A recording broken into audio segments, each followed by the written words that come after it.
अस्सलाम वालेकुम, क्या हाल है आपके। मैं हूं मलिक जहांगीर इकबाल और बैठक के एक सेशन के साथ आपकी खिदमत में हाजिर हैं।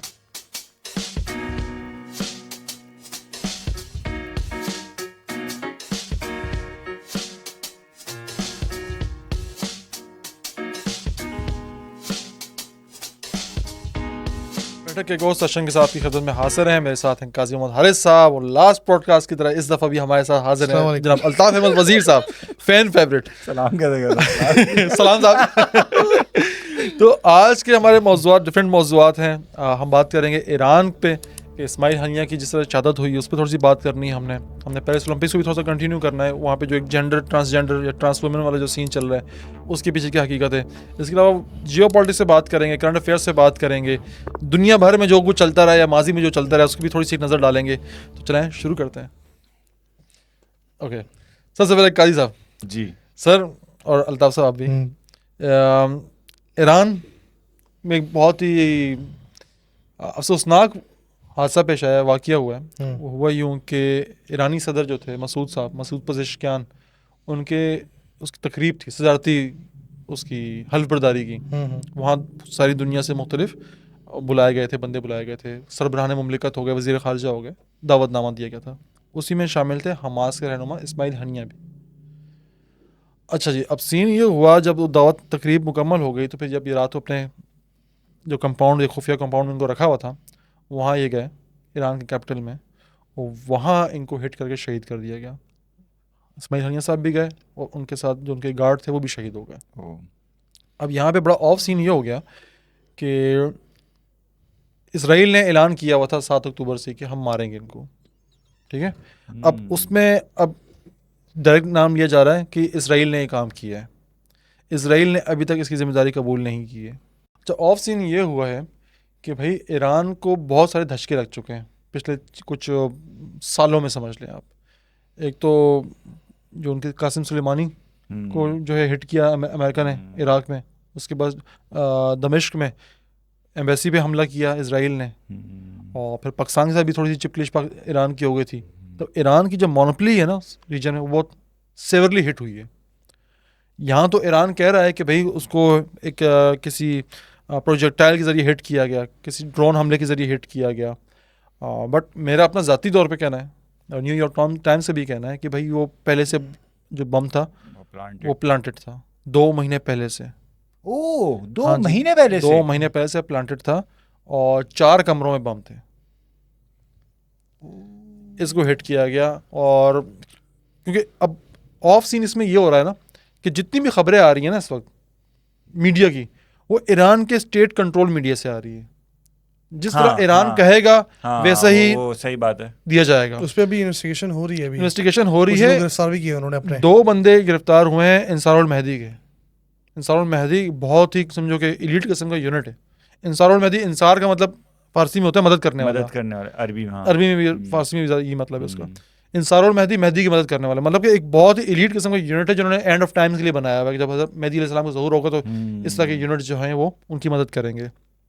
उसके 2 बंदे गिरफ्तार हो चुके हैं और कहा जा रहा है कि इन्होंने बम जो है प्लांट किया था। बेसिकली इस तक देखा जाए तो ईरान प्ले ग्राउंड बना हुआ है मोसाद का। यहाँ मैं सख्ती से इस बात की नफ़ी करना चाहूँगा, जो बहुत सारे एक नैरेटिव खड़ा हो रहा है कि ईरान ने शायद खुद मरवाया है। ऐसा नहीं। ईरान अगर उनसे वैसे ही हाथ हटा देता ना तो हमास वैसे ही ख़त्म हो जाती, कि और किसी मुल्क ने उनको पनाह नहीं दी, किसी मुल्क ने उनके सर पे हाथ नहीं रखा, ईरान ने रखा। कोई लॉजिक बनती भी नहीं है। एग्जैक्टली।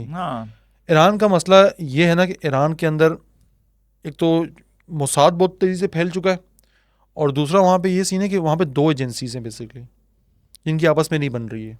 स्टेट की अपनी एक तो है इनकलाब पासदारान, ठीक हो गया। एक है MOIS। इनकलाब पासदारान जो है बेसिकली ये तो एक इनकलाब के नतीजे में वजूद आने वाली जो इनकलाब को प्रोटेक्ट करेगी और उनके जो अपना मजहबी उसको प्रोटेक्ट करेगी, बट बहुत ज़्यादा पावरफुल है। एक है रियासती MOIS कहते हैं, मिनिस्ट्री ऑफ इंफॉर्मेशन या सर्विसेज, इस तरह करके उसका नाम है, ministry of intelligence services MOIS। इनकी आपस में नहीं बन रही है। इसकी आपस की जो चिपकलिश है उसका फ़ायदा हमेशा उठाता है इसराइल। कि अभी इनकलाब पासदारान के कंपाउंड में थे तो इनकलाब पासदारान को जो है वो सबकी करानी है, उनको फील कराना है, तो यहाँ वालों ने जाके इसराइल को मुखबरी कर दी। फ़खरीज़ादा और दीगर जो तो एटमी साइंसदान रहे हैं वो ज़्यादातर MOIS के अंडर रहते हैं, और उसकी जाके इनके पास ईरान के बंदों ने मुखबरी कर दी। इस तरह होता है जब किसी मुल्क में अदारे आपस में लड़ जाए ना, इसलिए कहते हैं अदारों के दरमियान हम आंगी या वन पेज बहुत ज़रूरी होता है। अदारे आपस में लड़ जाएं तो मुल्क स्टेट का सत्यानाश हो जाता है। ईरान बहुत प्राउड कौम है, वो क़यामत तक ना ये जो दाग उनके ऊपर लगा है ना ये धो नहीं सकेंगे ये लोग। तो ईरान कभी खुद से नहीं चाहेगा कि ये चीज़ हो, लेकिन वो मुज़ात है, मुसात खेलती है आपके दिमाग से, आपको पता भी नहीं होता, आप यूज़ हो जाते हो। और ये चीज़ हम ईरान में देख रहे हैं अभी। यार जहांगीर, अभी रिसेंट पास में हम देखें ना 3-4 चीज़ें बड़ी इंपॉर्टेंट हुई है ना। एक ये वाकया अपनी जगह, इसमें सबसे पहला क्वेश्चन ये बनता है कि यार 2 महीने, मतलब 2 महीने पहले तो शायद इस मौजूदा सदर जो अभी इस वक्त सदारत का ओहदा जिन्होंने उठाया, उनकी तो शायद सदारती हलफ की कोई प्लानिंग भी ना हुई हो, या हुई हो तो। यहाँ ये बात मैं थोड़ी काट दूँ कि इस्माइल हनिया जब भी आते थे यहीं पे स्टे करते थे। मुझे तो लग रहा है जो उनका भी जो पिछले सदर की जो हेलीकॉप्टर क्रैश था, मुझे वो भी सस्पिशियस लग रही, शदीद वाली सस्पिशियस। यार तुम्हें याद होगा, मैं तुमसे यही पूछ रहा था, मैंने कहा यार ईरानी सदर ही तो आ रहा है, छुट्टी कर देना और पूरी शारा फैसल बंद कर देना और पूरा कराची जैम कर देना। मुझे अब याद आ रहा है तुमने यही कहा था कि यार काजी साहब बहुत बड़ी थ्रेट है, और मुझे अब फील हुआ कि यार अल्लाह ना करे, जस्ट इमेजिन कराची में अगर उनकी शादी हुई थी, हाँ अल्लाह ना करे, तो हम कहाँ पे खड़े होते। दूसरी चीज़ क्या है कि एक हम ईरान का अगर रोल थोड़ा डिफाइन करना चाहें ना मौजूदा हालात में, तो यार 2 चीज़ें बड़ी इंपॉर्टेंट है। क्वेश्चन क्रिएट होता है, वो क्वेश्चन ये क्रिएट होता है कि ईरान का ऐसे हालात में जब इसराइल फ़लस्तीन जंग चल रही है, ईरान का पाकिस्तान के साथ ये तनाज़ुर जो खड़ा हुआ था 6-8 महीने पहले, ये खड़ा कर देना बिल्कुल बिल्कुल लायानी लगता है, पहली चीज़। दूसरी चीज़ ये है कि अभी रिसेंटली जो इनके सफ़ीर को जो हिट किया गया, उसके बाद इन्होंने जो मिसाइल अटैक किया, यार उस मिसाइल अटैक के बाद मैं और आप मुतमईन नहीं हो रहे कि स्टेट कैसे मुतमईन हो सकती है। और ये कहना कि हमने फ़लस्तीन का बदला ले लिया है, ये भी एक मतलब एक सोचने वाली बात है। तो बज़ाहिर लोगों की, दुनिया भर के लोगों की नज़रें अभी भी अब इस हमले के बाद भी ईरान पर हैं कि ईरान क्या लाएमल क्या होगा, और बहुत इंपॉर्टेंट है वाकई। हो सकता है शायद इस खित्ते की जोग्राफियाई सूरत ही चेंज हो जाए, पूरी सियासी सूरत हाल चेंज हो जाए इस फैसले पे, इस एक फैसले पे डिपेंड करता है। मैं तो ये 2 क्वेश्चन पूछना चाहूँगा यार, पाकिस्तान के साथ क्यों झड़पें करने की ज़रूरत थी? दूसरी चीज़ ये कि उस हमले से क्या फ़ायदा हुआ जो अब हम एक्सपेक्ट करें कि यार इस हमले से कुछ हो जाएगा। देखें काजी साहब, 2 चीज़ें होती हैं ममालिक की। एक होती आज़ादी, आज़ादी के बाद जो हुकूमत है वो समझे एक नई नेशन बनती है, नया मुल्क बना है। एक होता है इंकलाब के बाद की हुकूमत है, दोनों बिल्कुल सेम ही होती हैं। जब भी इंकलाब की बात भी समझो, मुल्क नए सिरे से बनता है, एक नई हायरार्की खड़ी होती है, नया सिस्टम खड़ा होता है, नई सोच खड़ी होती है, नया नज़रिया आता है उसमें। जब भी कोई नया मुल्क बनता है ना, ये नज़रिया एक बिल्ड होता है, तो उसका पहला काम क्या होता है? अपने अदारों को स्ट्रॉन्ग करना। भाई आप अपने दरवाजे बंद कर दो बैरूनी दुनिया के लिए, दुनिया ने आपको कबूल नहीं किया ना, अपने दरवाजे आप बंद कर दो, अपने आप को एज ए नेशन स्ट्रॉन्ग करो। ईरान के पास वो अपर हैंड है जो ना इंडिया के पास है, ना पाकिस्तान के पास है, ना ही अमेरिका के पास है। ईरान एक कौम है, हज़ारों साल की तारीख रखने वाली कौम, कोई उसमें कोई पंजाबी सिंधी बलोच वाला फैक्टर नहीं है। ईरानी है तो ईरानी है, दैट्स इट, इसके अलावा कुछ भी नहीं है। जब आप एक कौम होते हो ना, वहाँ से आपको बिल्ड करना बड़ा आसान होता है। चाइनीज़ अफ्यून में पड़े हुए थे, सब कुछ पड़े हुए थे, क्यों खड़े हो गए, राज कर लिया? एक कौम थे, उनको कौम बनने के लिए मेहनत नहीं करनी पड़ी, अपना वो चीज़ करने के लिए मेहनत नहीं करनी पड़ी। ईरान बजाय इससे कि अपने अदारे स्ट्रॉन्ग करता, उसने क्या किया कि मेरे पास जो चीज़ आ गई है ना, अब मैं उसको जो है एक्सपोर्ट करूँ बाकी ममालिक में। मैं अपने उसको जो मैंने खड़ा कर लिया है, चलो इनकलाब आ गया मेरे यहाँ पे, वही इनकलाब में अपने पड़ोसियों में भी एक्सपोर्ट करूँ। ये सच है। आप बाहर निकल गए, आपने अपने घर पे तवज्जो नहीं दी। इराक, शाम, पाकिस्तान। इनफैक्ट जब ये हमला हुआ है, शहादत हुई है इस्माइल हनिया की, उस दिन भी शाम को पाकिस्तान में मौजूद ईरानी एम्बेसी का बयान आया, पाकिस्तान को चाहिए कि पारा चिनार पे तवज्जो दें, ऑल दैट। ब्रो, तुम अपने घर पे तवज्जो दो। हम जो भी करें आपस में, मैं शिया हूँ, आप सुन्नी हो, वो हमारा मसला है। ऐसा ही है, स्टेट लेवल कोई का लेन देन। मसला है। आप होते कौन हो हमको बोलने वाले? आपसे अपना मेहमान नहीं संभाला जा रहा। यार मुझे इसमें मैं एक चीज़ ऐड करना चाहूँगा। इसमें मुझे ऐसा लग रहा है जैसे बॉक्सिंग का मैच होता है ना, बॉक्सिंग का जैसे मैच हो गया, बॉक्सिंग के मैच के अर्ली राउंड्स है। फ़र्ज़ करो जैसे मोहम्मद अली वर्सेस जो फ्रेज़र की लड़ाई चल रही है, और जो इजराइल है वो इसमें से कोई एक प्लेयर इजराइल है, एक प्लेयर ईरान है, और वो भी इसको बॉक्सिंग मैच कर रहा है। या आप ये समझें कि एक बॉक्सर है जो हैवीवेट चैंपियनशिप के लिए लड़ रहा है और काफ़ी सारे फाइटर्स को हरा चुका है। वो फाइटर्स कौन है? वो लीबिया है, वो तुनीसिया है, वो इस तरह के अल्जीरिया, शाम, है, इराक है। तो अब एक ही उसके पास एक कंटेंडर बच गया है, वो जो कहते हैं ना number 1 contender against the champion. तो वो वाला सीन अभी चल रहा है और उसको ये पोक कर रहा है। इसके अर्ली राउंड्स चल रहे हैं अभी, दूसरा तीसरा चौथा राउंड हुआ है। वो उसकी डिफरेंसेस, इसकी वीकनेस, कितना वो कर सकता है, क्या लिमिट तक जा सकता है, वो चेक कर रहा है। It is eventually leading to a war. और आप जो बात कर रहे हैं ना, जैसे कि किसी मुल्क में इनकलाब आता है तो वो आइडियाज़ आसपास जगह फैलाता है, वंस वो खुद स्ट्रांग हो जाए। तो ये हिस्ट्री रिपीट हो रही है। इसमें आप देखें, आप ईरान की जगह पे फ्रांस को डाल दें और आप वापस चले जाएँ 1700s में, जब फ्रेंच रेवोल्यूशन आया था। तो जब फ्रेंच रेवोल्यूशन आया था तो भाई फ्रांस में रेवोल्यूशन आया था ना, लोगों को क्या मसला था, आसपास जो एम्पायर्स थी तो वहाँ भी मोनार्की थी, तो उनको डर लग रहा था कि भाई बेसिकली हमारे में तो इवेंचुअली हुआ ये कि जो फ्रेंच रेवोल्यूशन से ही इंस्पायर होकर आफ्टर 30-40 साल जब फ्रेंच रेवोल्यूशन खत्म हो गया, नेपोलियन भी खत्म हो गया, 1815 का टाइम हो गया, वाटरलू हो गया, 1840-50s के अंदर पूरे यूरोप में वो हुए इनकलाब्स आए डिफरेंट किस्म के, बहुत सारे कंट्रीज वजूद में आए। तो वो चले उस टाइम तो नहीं आए बट थोड़े बाद आए। बट जो जंग था जिसकी वजह से जंग हुई, 7-8 जंगें हुई उनकी, allied powers versus Napoleon against. तो वो जो जंगें चलती रही उसमें यही उनको बार बार वो डर लग रहा था कि यार गरीब बंदा फ्रांस जैसे मुल्क में उठ जाए, जो सबसे बड़ा कंट्री है, सबसे पावरफुल कंट्री है, उसी मुल्क में आप इनकलाब ले आए, आप एक बंदे को खड़ा कर दिया, नेपोलियन को आप की जगह आप आयतोल्ला को डाल दो। आप इस तरह को हिस्ट्री रिपीट हो रही है बेसिकली, मसला सारा वही है। अब सीन ऐसा है कि वो अपने कंट्री की तो नेपोलियन अच्छा था, ये लोग अपने कंट्री के लिए भी अच्छे हैं, बट उसकी जो आइडियोलॉजी थी वो फिट नहीं आ रही थी ब्रिटिश के अगेंस्ट या प्रशियन एम्पायर या ऑस्ट्रियन एम्पायर के अगेंस्ट। तो ये हिस्ट्री रिपीट हो रही है इस टाइम। और अभी चल रहे हैं आखिरी राउंड हैवीवेट चैंपियनशिप के टाइटल के लिए, इस इलाके का सरदार कौन होगा। और eventually it is eventually leading to a huge scale war. मुझे अभी दोस्त ने बताया कि मुझे रिकॉर्ड करने से पहले कि ईरान ने OIC की मीटिंग कॉल की है और मोस्ट प्रोबेबली पाकिस्तान उसको होस्ट करे उस मीटिंग को, और ये बड़ा सिग्निफिकेंस होगा। बट अगेन वो जो दूसरी अरब रियासतें हैं वो जाके यार हम लोग ना, पता है क्या मसला, शिया सुन्नी नहीं है, मसला अरब और फारिस का है। इन दो कौमों का मसला है, दो फिकहात का मसला नहीं, नजरियात का मसला, इन दो कौमों का मसला है। क्योंकि बहरीन और सऊदिया का तो नहीं है मसला, क्योंकि देखो अच्छा यमन और सऊदिया का भी नहीं है, मतलब इतना इस लेवल का नहीं है जो। लेकिन यहाँ जो मसला ना कौमों का, दोनों इंतहाई प्राउड कौम है, ठीक है, और दोनों एक दूसरे के नीचे काम नहीं करना चाहती, और दोनों ही कहती हैं हम मामे हैं। मुझसे कल वो लाइव में जब कर रहा था तो मुझसे पूछा क्या मिडिल ईस्ट पे अमन कब होगा। मैं कभी भी नहीं होगा, इसलिए नहीं होगा क्योंकि यहाँ पे इजराइल है। नॉट बीइंग एंटी सेमिस्टर्स और यहूदियों के खिलाफ कोई सीन नहीं है, बट इनकी फितरत ऐसी है।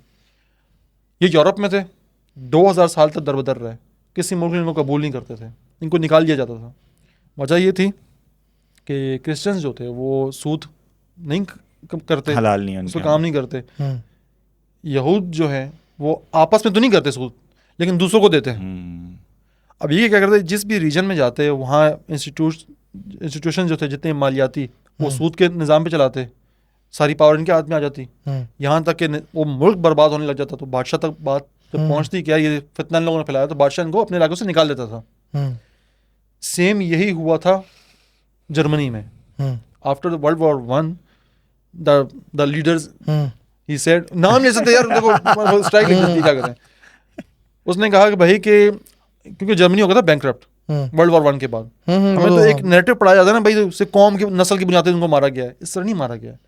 उसका कहना था कि जो बैंकरप्ट हुआ है जर्मनी, इसके पीछे इन लोगों का हाथ है, इन्होंने सारे इंस्टीट्यूशंस अपने हाथ में किए हुए थे और सिस्टमेटिकली हमें इन लोगों ने बैंकरप्ट किया। इसका एक और पहलू भी है, जो फिरूर थे उनके, उस ज़माने तो फिरूर नहीं था, वो ज़माने तो बेसिकली किंग था जर्मनी का, किंग ऑफ जर्मनी था। तो उसने बड़ा अच्छी बात की थी और उसने ये कहा था कि भाई असल में जर्मनी जो पहली जंग में हारा है ना, वो ऑन द बैटल फील्ड नहीं हारा, वो कॉन्फ्रेंस के टाइम हारा है। जब कॉन्फ्रेंस हुई है वियना में, आफ्टर दैट जो वर्साइल्स में कॉन्फ्रेंस हुई है, जो ट्रीटी ऑफ वर्साइल्स हुई है, जैसे सारे लोग बैठे हैं, ठीक है ना, तो उसके ऊपर वो ज़्यादा हारा है, टेबल पे हारा है। और वो टेबल पे इसलिए हारा है बिकॉज जो मोटिव्स थे, जो लोग चला रहे थे वहाँ पे बैंकिंग वगैरह, जो भी लोग इन्वॉल्व थे, एग्जैक्टली, तो उनके मोटिव्स पूरे हो गए थे, उनके मोटिव्स पूरे हो गए थे। ये बड़े गेम्स हैं। ये मेरी एक कॉन्स्पिरेसी थ्योरी है इसी पॉइंट पे। उससे पहले मैं जरा ये चीज़ खत्म कर लूँ कि जर्मनी ने उसको मार के निकाला वहाँ से इन लोगों को, फिर ये आ गए मिडिल ईस्ट में। तो जब तक ये जहाँ भी गए ना, फितने ने, बदअमनी ने और बदसकूनी ने उस जगह पे अपना डेरा डाला है, इनको इनके ऊपर कोई बद्दुआ है इस तरह की। अभी मिडिल ईस्ट पे आके बैठे हैं, जब से आके बैठे हैं जंगें हो रही हैं मिडिल ईस्ट में सत्यानाश है। और जब तक ये लोग रहेंगे जंग रहेगी, जंग नहीं खत्म होगी। और ये जो आपने कॉन्फ्रेंस वाली बात की, मेरी कॉन्स्पिरेसी थ्योरी है मेरी एक, मतलब मैं खुद ही सोचा, देखो कितना सही होगा। लेट 19th सेंचुरी में, ठीक है, एक तंजीम बनती है ज़ायनिज़्म के नाम से हम जिसको जानते हैं, ठीक हो गया। उस तंजीम का मकसद था कि भाई दुनिया जहाँ में जितने भी इन्फ्लुएंशियल ज्यूइश हैं, ठीक हो गया, वो उनका एक ही मकसद होगा, हमने अपना प्रॉमिस लैंड वापस लेना है, which is Jerusalem, Betul Maqdis, ठीक हो गया। अब इन्होंने किया कि भाई कि ये तो जर्मनी हो गया, लेकिन इस वक्त दुनिया में सुपर पावर कौन है? ब्रिटेन। हमें उनसे हाथ मिलाना है, वही, क्योंकि वो राज कर रहे थे ये इलाका, सही है, उस्मानियों से वही कर सकते थे, बाकी कोई जर्मनी का इतिहाद था उसके साथ, उस्मानियों के साथ, तो यही था ब्रिटेन जो इनको वो दिला सकता था।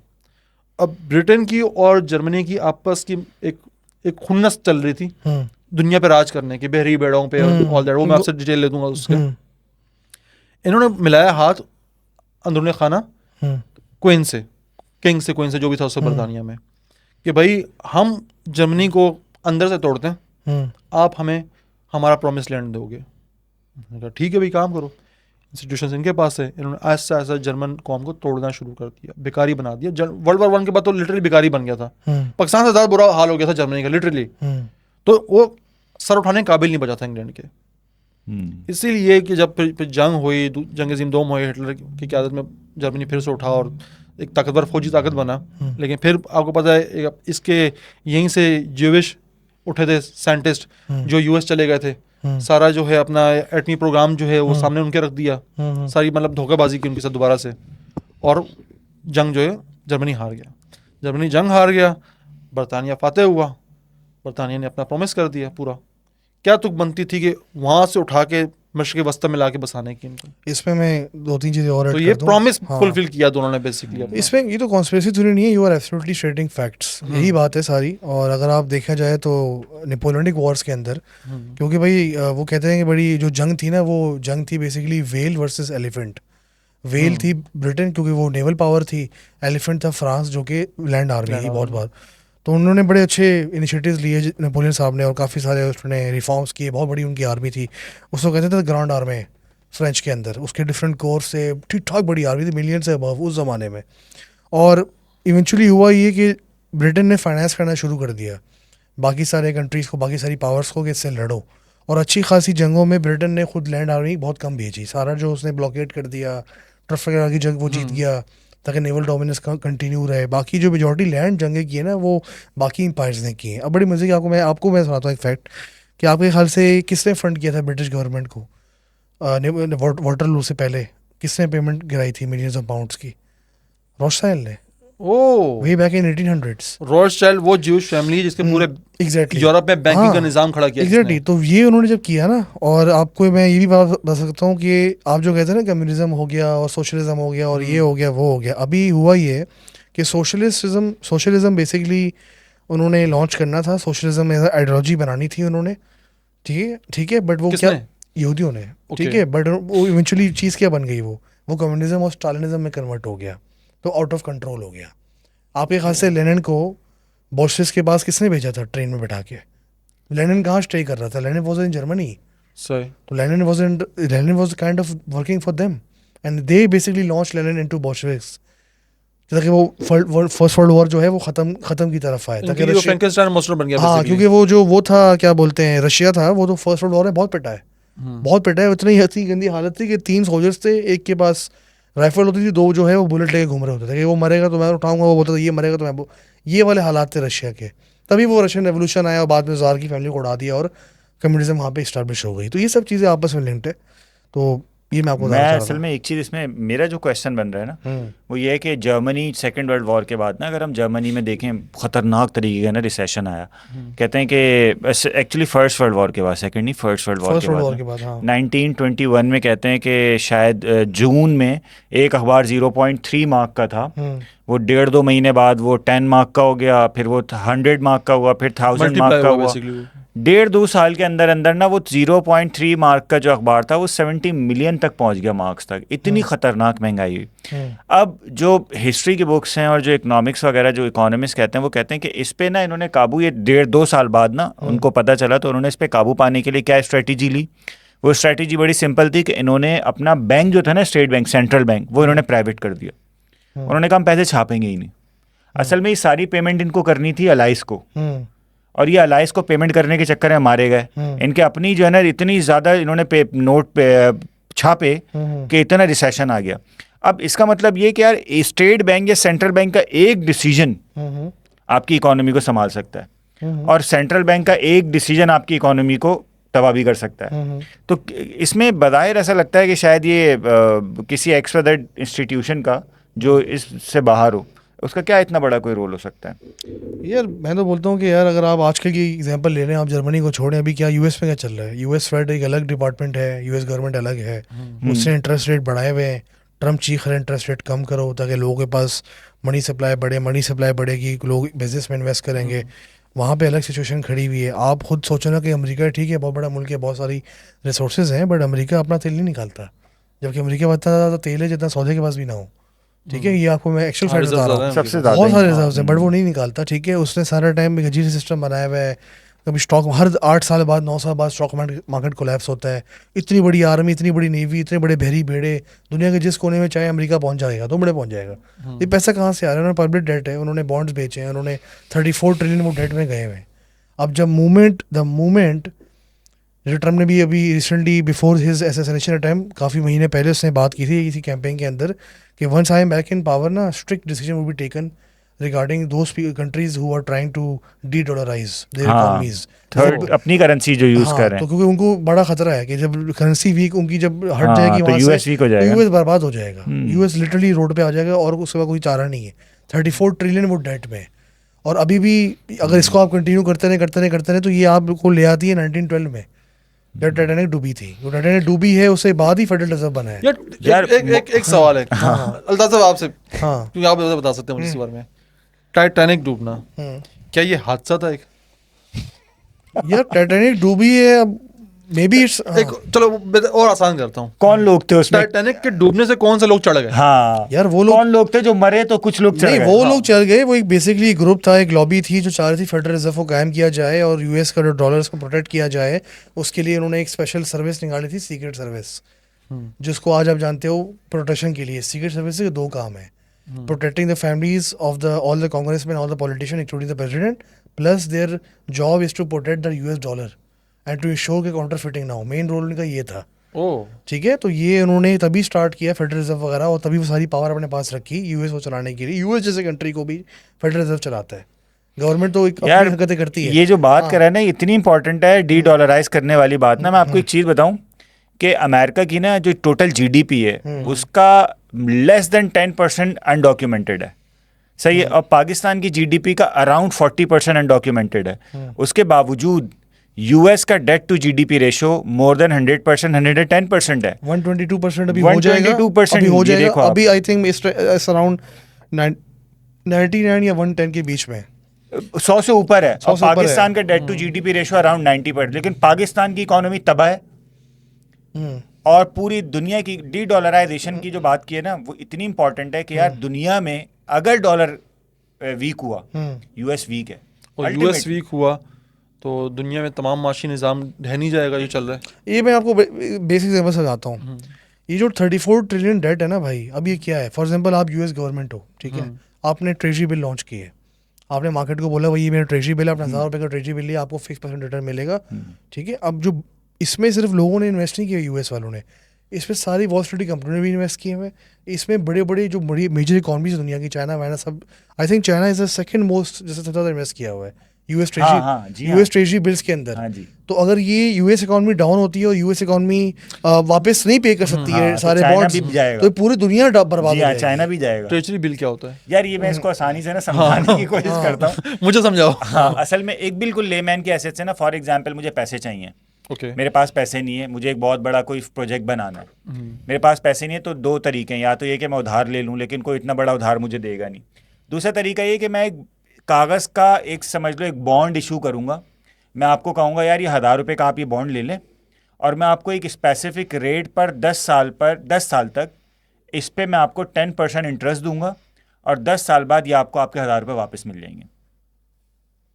ये एक बॉन्ड की शक्ल है और बैक्ड बाय यूएस गवर्नमेंट होगा। हाँ, अगर वो वहाँ का है, अगर वहाँ का बॉन्ड है, मतलब आपके पास आप क्या ही सोच सकते हो कि यार ये 1,000 रुपये मेरे डूब जाएंगे, पीछे गवर्नमेंट खड़ी हुई है यार, वो छाप के दे देगी आपको। तो आप तो बोलोगे यार ये तो सीधा सीधा सा मुनाफा है लॉस वैसे तो फाइनेंशियल उसमें देखा जाए तो, लेकिन ये बॉन्ड कहलाता है सिंपल सी एक ज़बान में ना। अब उसमें होगा ये कि तमाम 50 लाख लोगों ने 1,000 रुपये के वो बॉन्ड खरीदे, गवर्नमेंट के पास आ गए, जितने पैसे करोड़ों रुपए उसको चाहिए थे उन्होंने उस प्रोजेक्ट में इन्वेस्ट किए, उससे 10 साल तक वो पैसे कमाए, उसकी फाइनेंशियल वैल्यू वैसी $1,000 की 10 साल बाद क्या रह जाएगी। इसमें मैं एक चीज़ और ऐड कर दूं, देखें इन्होंने समझा दिया आपको बॉन्ड क्या है, मसला देखो क्या है, मसला ये है ना भाई, यूएस गवर्नमेंट के एक्सपेंसेस ज़्यादा हैं उनके इनकम से, हाँ ठीक है। वो क्योंकि सोशल सिक्योरिटी पे बहुत पैसा खर्च हो रहा है उनका हेल्थ बेनिफिट से बहुत खर्चा हो रहा है, उनका डिफेंस पे खर्चा हो रहा है, उनका एजुकेशन में भी थोड़ा बहुत खर्चा होता है। उनका जो मेन मसला है क्योंकि वो हैं कैपिटलिस्ट, ठीक है। हम बोलते हैं ना कि पाकिस्तान में इस्टेब्लिशमेंट है, वहाँ पे भी इस्टेब्लिशमेंट है, हमसे हमारी इस्टेब्लिशमेंट से 5,000 गुना स्ट्रॉन्ग इस्टेब्लिशमेंट जो दुनिया की इस्टेब्लिशमेंट है। हर कंट्री में, या ट्रम्प जो है, ट्रम्प के ऊपर लोगों ने क्रिटिसाइज़ किया कि भाई इसने जो कॉर्पोरेट टैक्स था वो कम किया, कॉर्पोरेट्स को उससे रिलीफ दिया, वो खुद बिजनेसमैन है, उसके खुद के बिजनेस है। आपको अगर यूएस में, आप एग्जांपल दे रहा हूँ, जैसे Warren Buffett I think is on the top 10 most richest person in the world. उसकी वर्थ जो है 100 बिलियन से अबव है, बट उसके जो मेजॉरिटी जो उसकी वेल्थ है वो शेयर्स में। अब शेयर्स में अगर for example if you own around 10 million shares, I can not charge you, I can not tax you, because वो टैक्स तब आपके ऊपर लगेगा जो बेसिकली क्या कहते हैं, बड़ा अच्छा कैपिटल गेन टैक्स, कि अगर आपने अपना शेयर 2 रुपये का खरीदा, आपके पास 20 लाख शेयर है और आपने मुझे 3 रुपये का बेच दिया, उस ट्रांजेक्शन पे कैपिटल गेन टैक्स लगेगा, होल्डिंग पे नहीं है, वैसे आपको टैक्स पे नहीं लगेगा। इसलिए जो टैक्स की पॉलिसीज है ना वहाँ पे, वो हमेशा पावरफुल लोगों को प्रोटेक्ट करती है यूएस में। तभी वहाँ पे आप देखते हो बहुत बड़ा क्लास डिवाइड हो गया, मिडिल क्लास बर्बाद हो गई है। अभी मतलब बड़े बड़ी छोटी एग्जांपल दूंगा, अभी मैंने कल एक बड़ी अच्छी रिसर्च मैंने इसके बारे में चीज़ में कर रहा था। एक नॉर्मल आपको घर यूएस में वे बैक इन 19, वो कहते हैं द गोल्डन पीरियड, जो अमेरिकन ड्रीम आप सुनते हैं ना, अमेरिकन ड्रीम, ये आया था अमेरिकन ड्रीम 60s के अंदर, like for after second world war से लेके 50s 55 तक एक अमेरिकन ड्रीम ईजाद हुआ था। अमेरिकन इकॉनमी बूम कर रही थी, दुनिया बर्बाद हुई थी, अमेरिकन इकॉनमी बूम कर रही थी क्योंकि सबको फाइनेंस हुई कर रही थी। यूरोप में उससे मार्शल प्लान लगाया हुआ था, पूरी यूरोप को अमेरिका ने खड़ा किया है मार्शल प्लान के जरिए, अरबों डॉलर का कर्जा दिया सबको, ठीक है। एक इकॉनमी बूम कर रही है, सब चीज़ें चल रही हैं। $24,000 का आपको एक बेसिक घर मिलता था अमेरिका में। और अगर आप एक नॉर्मल कैशियर हो, या आप नॉर्मल फॉर एग्जांपल आप डिश वॉशर हो, या आप कोई नॉर्मल महीने से जॉब कर रहे हो, आप गार्ड हो, यू विल हैव योर गाड़ी, you will have your pickup truck, जो ये मूवी दिखाते हैं पिकअप ट्रक होता है यूएस वाले के पास, एक सैलून गाड़ी होती है, और एक फार्म होता है, छोटा एक फार्म होता है, एक जगह भी होती है जो जाते हैं वहाँ पे फिशिंग करने भी जाते हैं। अजीब लाइफ गुजर रही है, बाप क्या करता है, कारपेंटर है, वो है। ये जो आपको पुरानी मूवीज में दिखाया गया है ना, ये जो सच है, ये सच है, ये वाकई में था। उसके बाद क्या हुआ, अभी वही 24,000 की जो मालिक वाली जगह है या घर है जो भी है, चले आजकल की टेक्नोलॉजी लगा दें, आजकल के अच्छे इंस्टॉलेशन लगा दें, अच्छी हीटिंग लगा दें, वही घर आपको $4.5-5 लाख का मिल रहा है। तो लोगों के ना अमेरिका में जो बेसिकली मिडिल क्लास है, उनके भी लगे हुए लहसन, ठीक है। अच्छा, वो लहसन क्यों लगे हुए हैं, थोड़ी बात लंबी हो गई, मैं आपको बता देता हूँ।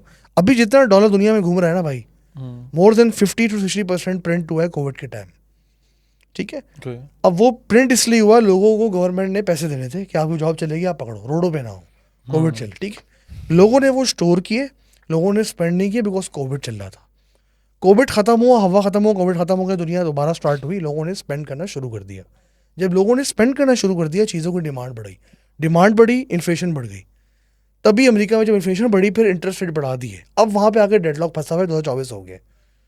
वो इसलिए कह रहे हैं कि 2025 जो है वो ब्लैक स्वान इवेंट का सीन है। एग्जैक्टली। फेड कह रहा है, फेड देखो, फेड के ना घंटा से है कि गवर्नमेंट में क्या चल रहा है।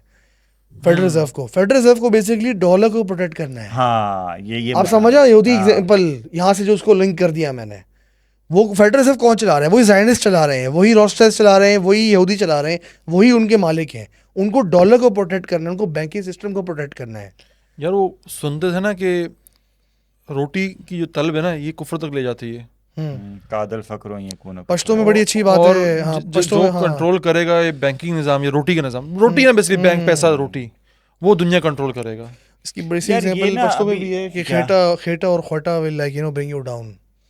बहुत ही मायूब है ये। मुनासिब सी बात लग रही है नहीं, अच्छी बात है यार। अच्छा अभी ना रिसेंटली वो जो शायद तुमने भी एक मीम शेयर किया था कि 1970s 60s में एक्चुअली एक गोल्ड बिस्किट इसने लगाया हुआ हाँ कि इस गोल्ड बिस्किट से एक घर 6 गोल्ड बिस्किट से एक घर आ जाया करता था। हाँ, ये अब बोल रहा है कि आज भी इन 6 गोल्ड बिस्किट से घर मिल जाएगा, लेकिन मसला एक कि गोल्ड। अब देखो पता है एक चीज़ बड़ी इंपॉर्टेंट है, एक फेसबुक पे मैंने एक पोस्ट पढ़ी जिसमें लोग ये कह रहे हैं, लोगों ने पोस्ट की हुई, लोगों ने बोला कि भाई ये जो है ना फलानी चीज़ें इतनी महंगी हो रही हैं, ये हो रहा है वो रहा है। यार चीज़ें महंगी नहीं हो रही, आपकी करेंसी डेप्रिशिएट हो रही है, और ओवरऑल सिर्फ पीकेआर की बात नहीं हो रही। अभी इसने यूएसडी की एग्जांपल दी ना, यूएसडी डेप्रिशिएट हो रहा है और इस रफ्तार से हो रहा है जिस रफ्तार से शायद आपका पीकेआर नहीं हो रहा होगा। मतलब पीकेआर को तो हम बहुत ज्यादा सस्ते हैं, किसी और से कर ले यार। यूएस से कर रहे हैं ना, मसला ये है यूएसडी का कंपैरिजन होना चाहिए उसकी सप्लाई से। अब आप एक एग्जांपल दें, समझे ना, अब बात समझें इस चीज़ को ज़रा, कि अगर 1960 से लेके 2019 2020 2000 कोविड के दौर तक अगर इस रफ्तार से जो टाइम डेप्रिशिएट होता रहा यूएसडी, और पूरी दुनिया की करेंसी उसको अपना थ्रेशोल्ड बना के बैठी हुई है, तो इसका मतलब ये कि उसका जो इफेक्ट है वो तो फिर बाकी करेंसीज पर मल्टीप्लायर होके जाएगा। हम तो डेप्रिशिएट हो ही नहीं, हमने जिसका थ्रेशोल्ड बनाया वो भी डेप्रिशिएट हो रहा है, हम तो फिर डबल डेप्रिशिएट हो रहे हैं। भाई सिंपल है। देखो दुनिया कौन चला रहा है, वैसे तो ऑफकोर्स बात है अल्लाह चला रहा है हर चीज़, अल्लाह की मर्जी से कुछ नहीं होता, बट यहाँ जो लोगों ने बर्बादी मचाई है ना वो इंसानों ने मचाई। इंसान लालची है, इंसान गलती करता है, इंसान के वांट्स ख़त्म नहीं होते, इंसान को ये भी कैप्चर करना है वो भी कैप्चर करना है, और ये अभी से नहीं हो रहा। आप अगर हिस्ट्री में उठाओ, रोमन सिविलाइजेशन बर्बाद इसलिए वजह से नहीं हुई कि अटालिया द हन ने या बारबेरियंस अटैक कर दिया, वो इसलिए बर्बाद हुई। और अगर स्पेनिश सिविलाइजेशन की बात की जाए कि उन्होंने अपने पहले गोल्ड के सिक्के लॉन्च किए, गोल्ड के सिक्के लॉन्च किए, उसके बाद गोल्ड की जो वो थी, जो एक्चुअल गोल्ड था इस सिक्के में, उसको डीवैल्यू करना स्टार्ट हो गया, बाकी मिनरल्स बाकी मेटल्स वगैरह डालना शुरू कर दिया, उन्होंने स्पेंडिंग बढ़ा दी क्यों, because they wanted to expand. अब they kept on printing money, kept on minting gold coins. यहाँ पे क्या making more money to grab more land, grab this grab this grab this grab this. आपने natural course of action चलने नहीं दिया ना।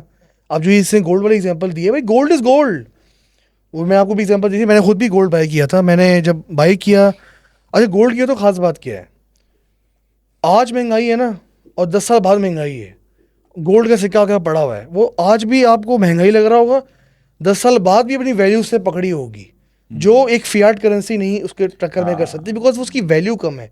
सो supply उसकी इंटरेस्टिंग वैल्यू नहीं है, प्लस इसकी जो है गोल्ड की सप्लाई कम है, ये सिंपल इकोनॉमिक्स। इसकी सप्लाई लिमिटेड है तभी ये चल रहा है, इसकी वैल्यू हाई है, ये वाला सीन है।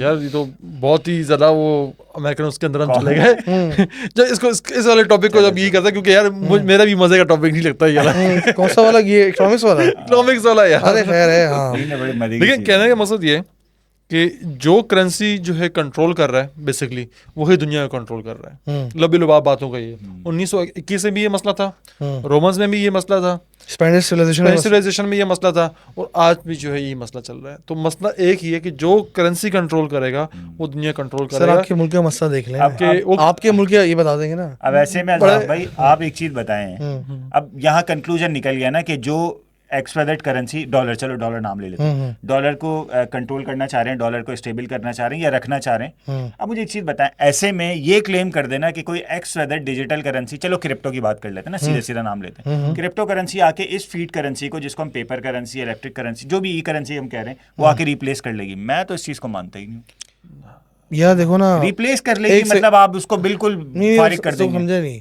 क्रिप्टो भी आप किस में खरीदते हो? यूएसडीटी में, देखें ठीक है, उसके लिए डॉलर्स देते हो ना। भाई क्रिप्टो की बड़ी सिंपल एग्जांपल है कि एक गांव था, एक गांव में एक बंदे ने ऐलान किया, उसने बोला कि सारे जो लोग हैं वो चूहे पकड़ के दें, मैं आपको $10 दूंगा। सबने चूहे पकड़ के दिए, $10 में चूहे आ गए, ठीक है।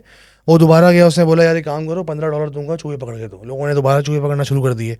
फिर क्या हुआ, उसने बोला $50 दूंगा, चूहे खत्म हो गए, अब लोग सर पकड़ के बैठे हुए। इतने में क्या हुआ, एक और बंदा आया, उसने बोला कि यार मैं आपको ना ये चूहे आपसे मैं सप्लाई करूंगा, हाँ ये चूहे हाँ सप्लाई करूंगा आपको $35 वाली कहानी जो मैंने आपको एग्जांपल उसने समझाई थी। उसने क्या किया, $35 में लोगों ने चूहे खरीदे, मैं बिस कर गया। ये सर ये कहानी कुछ इस तरह थी, एक आता है व्यापारी एक गांव में, हाँ कहता है कि भाई मुझे बंदर चाहिए, 5 रुपए का एक बंदर खरीदूंगा मैं। हाँ बंदर था, सॉरी। लोगों ने बंदर पकड़ के दिए 5 रुपए के हिसाब से, वो लेके चला गया। फिर कुछ ऐसे बाद आया, कहता यार डिमांड ज़्यादा है इस बंदर की, तो मुझे 10 रुपए दूंगा फी बंदर। 10 रुपए का लोगों ने, गाँव में बंदर पकड़ के इधर से निकाला, उधर से निकाला, 10 रुपए फी बंदर के हिसाब से उसको बेच दिया।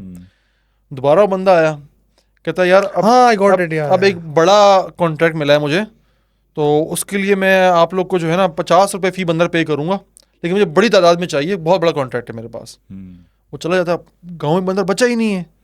तो इस दौरान फिर एक और बंदा आता है बंदर लेके बेचने के लिए 35 का, वो कहता है भाई मैं 35 रुपए का बंदर जो है बेचूंगा। तो उसको 50 का बेच दे रहा। गाँव वालों ने कहा तो इजी सीन है यार कि 35 का खरीद के 15 रुपए प्रॉफिट रख के 50 का बेच देंगे आगे।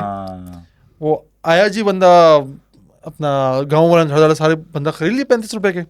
उसके बाद वो 50 रुपए वाला बंदा कभी आया नहीं, क्योंकि 35 रुपए का जो बेचने आया था वही बंदा जो बहरूप बदल के आया था। कहने का मकसद ये कि शिकारी आएगा, जाल लगाएगा, चारा डालेगा, चारा खाना नहीं, जाल में जाना नहीं। तो मुझे ना ये सारी चीज जाने का नहीं।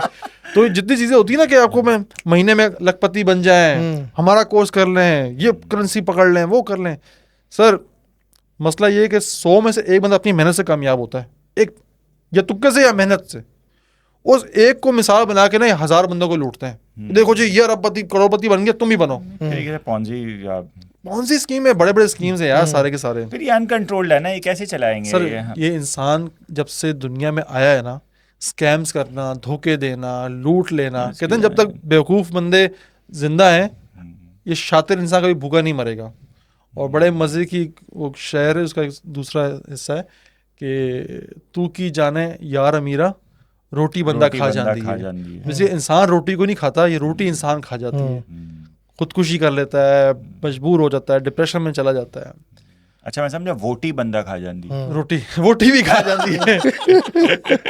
आप दोनों मैरिड बंदे हैं तो आप बता सकते हैं। अच्छा सर ये सीन तो चलो हो गया। एक और बड़े मजे की डेवलपमेंट हुई है ओलंपिक्स में। ओलंपिक्स में हुआ ये कि अल्जीरिया के एक बॉक्सर हैं जिनका नाम है ईमान खलीफ। उन्होंने अमेंडा कैरिनी नाम था उनका, एंजेला कैरिनी के साथ उनका पड्डा मतलब बॉक्सिंग मैच हुआ। वेल्टरवेट का मुकाबला था। इन्होंने 2 पंच मारे ईमान खलीफ ने और उन्होंने रोना शुरू कर दिया, मैं नहीं लड़ती, ये तो बहुत मुझे आज तक 10 जोर का पंच नहीं पड़ा है। इसके बाद क्या हुआ, एक कंट्रोवर्सी खड़ी हो गई कि भाई ये ट्रांस वेमेन है, देखो जी एंड ऑल दैट, सारा जो सीन चल रहा था उनका। अच्छा जी अब मैं आपको मजे की बात बताऊं, ईमान खलीफ ट्रांस वेमेन नहीं है, वो बायोलॉजिकल वेमेन है। उसका नेचुरली फिनोमेना है इसकी बॉडी में कि उसकी बॉडी टेस्टोस्टेरोन ज्यादा प्रोड्यूस करती है। लेकिन सारा मगरिब रोने खड़ा होगा, सारा मगरिब जाके एंजेला कैरिनी के साथ खड़ा हो गया। इट्स नॉट बिकॉज के औरत को मारा है, इट्स बिकॉज गोरी चमड़ी रोई है। सर ये बहुत बड़े नस्ल परस्त हैं, इसलिए कहा जाता है कि ये आपस में दोस्त हैं, तुम्हारे दोस्त नहीं बन सकते। ये गोरी चमड़ी रोई है। एक तरफ यूक्रेन का क्राइसिस था, एक तरफ सीरिया का क्राइसिस था। उन्होंने क्या नारे लगाए, यूक्रेन वालों को जगह दो क्योंकि हमारे रंग वाले हैं, हमारे सुनहरे बाल वाले, नीली आंखों वाले हैं। तो ये कौम परस्ती चलती है इन लोगों की। लेकिन इसका एक प्लस पॉइंट ये हो गया ना कि हमने जो पहले ही बात की थी कि आगे जाके आप इस ट्रांस कल्चर को कैसे रोकोगे। आज आप फंस गए ना। चले अगर ये था ट्रांस वेमेन भी होता तो आपने तस्लीम कर लिया ना, औरत वो वुमेन है तो लड़ो ना बाबा। लड़ो। By the way, she lost a fight to an Irish fighter, the same ईमान खलीफी, जो इसकी जो एक फाइट हारी भी है वो। हाँ अभी वो एक अच्छी बॉक्सर थी, उसे हरा दिया उसको। आज सैटरडे जो हम ये शूट कर रहे हैं 1 घंटा पहले उसने एक और को हरा दिया है 40 सेकंड ईमान ने। नहीं वो ऐसे वो एक और बॉक्सर है, वो भी मुस्लिम कंट्री की है, मेरे ख्याल से इस तरह कुछ है, उसका भी ये सेम मसला है। वो नहीं ये लास्ट ईयर हार चुकी है ये ईमान खलीफ। वो तो एक आयरिश से हारी थी। मैं बात करूं इसी ओलंपिक्स में एक और मसला हुआ ये वाला, एक और फाइटर का, 2 फाइटर्स का। बिल्कुल हुआ होगा सर। लेकिन आप मसला पता क्या है, मसला पता क्या है, 2023-24 में women of the year award जो है डिलन नाम के ट्रांस वेमेन को मिला है। वो तो पूरा आदमी है। आप आधा इधर आधा बटेरा बनो ना। हाँ फिर करो ना, फिर करो भाई। या फिर यार इसके ऊपर टेस्टोस्टेरोन, इसके ऊपर एक नाम है उसका ना आप एक थ्रेशोल्ड बनाओ कि जैसे 200 से ऊपर हुए फिर आप फलाना जेंडर है, 300 से ऊपर होगा यार, ये करो ना फिर पूरी दुनिया में यार, क्या चल रहा है यार सिंपल है। इसमें एक और लिंकेज बनाते हैं भाई। लिंकेज ये कि आपने जो किसी कौम को बर्बाद करना है ना, सलाहुद्दीन अय्यूबी भी कहता था, ये बड़े अच्छा उसका कॉल था कि आपने कौम को बर्बाद करना है, उनके घरों में उनकी औरतों को ख़राब करो। ठीक है भाई। अब आप देखो ना कि जो जो लोग इसको लीड कर रहे हैं, ये फेमिनिज्म हो गया या वुमेन एम्पावरमेंट हो गया, एक फेक वुमेन एम्पावरमेंट, वो वाली नहीं होनी तो चाहिए। हाँ, बट ये जो चीज़ चल रही है ना, ये सब चीज़ें कौन प्रमोट कर रहे हैं? कौन कर रहे हैं प्रमोट? कभी सोचा आपने कौन प्रमोट करते हैं लोग? अब वो छोड़ दो कि यहूदी हैं जो भी हैं, मर्द प्रमोट कर रहे हैं, powerful man who wants access to these kind of women. हाँ सही ठीक है, they are trying to promote it because देखो सिंपल बात है, औरतें खुद तो कुछ नहीं कर सकती इस सोसाइटी में अगर मर्द उनको सपोर्ट ना करे। आप अगर यूएस की एग्जांपल है, यूएस जैसे कंट्री में 1920s में शराब बैन थी।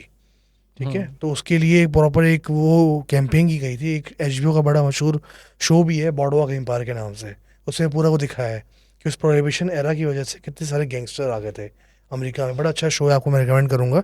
तो उसके बॉर्डवॉक एम्पायर HBO का शो है, बहुत बाप शो है वो। क्या नाम फिर से बोलो? बॉर्डवॉक एम्पायर वो शो है HBO का। उसमें स्टीव बुस्केमी मेन कैरेक्टर उसने प्ले किया है। और उसकी भी कहानी है कि प्रोहिबिशन एरा में जो प्रोहिबिशन जब स्टार्ट हुई और जब शराब वगैरह बैन हुई, इसके जो वो थे ना, इसकी जो मूवमेंट जिन्होंने स्टार्ट की थी वो क्रिश्चियन प्यूरिटन्स थे, औरतें, नन्स वगैरह।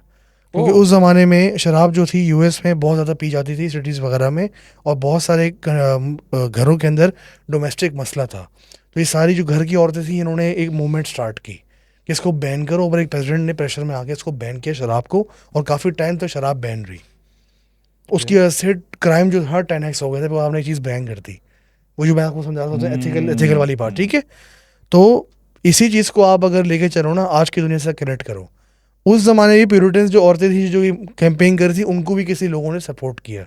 इसी तरह कोई औरत इटसेल्फ आज की दुनिया में या जब भी है, जब से दुनिया बनी है, वो मर्द के मुकाबले में फिजिकली वीकर है। तो वो चीज़ को इम्पोज नहीं कर सकती, वही चीज़ बता सकती है उसको ऐसे मर्द चाहिए जो उसको सपोर्ट करें।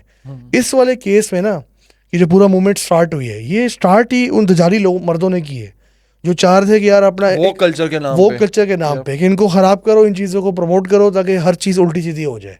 अभी मैंने कल इनको एक बड़ी अच्छा एक स्टैट भेजा था कि अगर आप लिस्ट ऑफ कंट्रीज देखो कि कितने परसेंट लोग, टोटल कंट्री की पॉपुलेशन से कितने परसेंट लोग जो हैं वो हैं, दे आर लाइक चाहते हैं होमोसेक्सुअलिटी नहीं, जो अलाउ कर चुके हैं, क्लेम कर चुके हैं कि हम वी आर होमोसेक्सुअल और we are of third gender और समथिंग।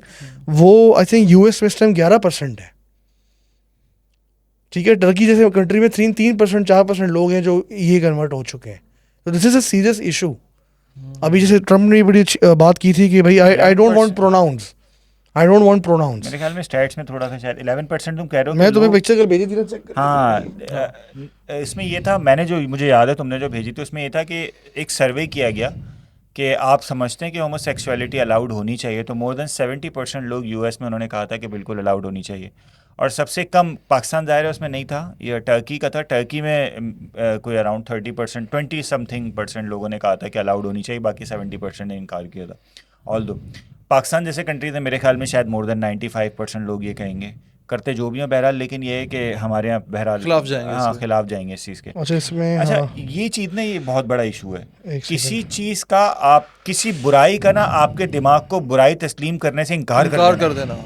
फिलीपींस में इस टाइम है। मुझे याद आया, अभी एक सीरीज आई है पाकिस्तान की Z5 पे, बरज़ख नाम है उस सीरीज का। ठीक है, बरज़ख का ये सीन है, पहले जो उसका जो नाम लिखा है ना, बरज़ख में भाई जो ए बेसिकली फ्री मेसन के साइंस बनाए हुए हैं।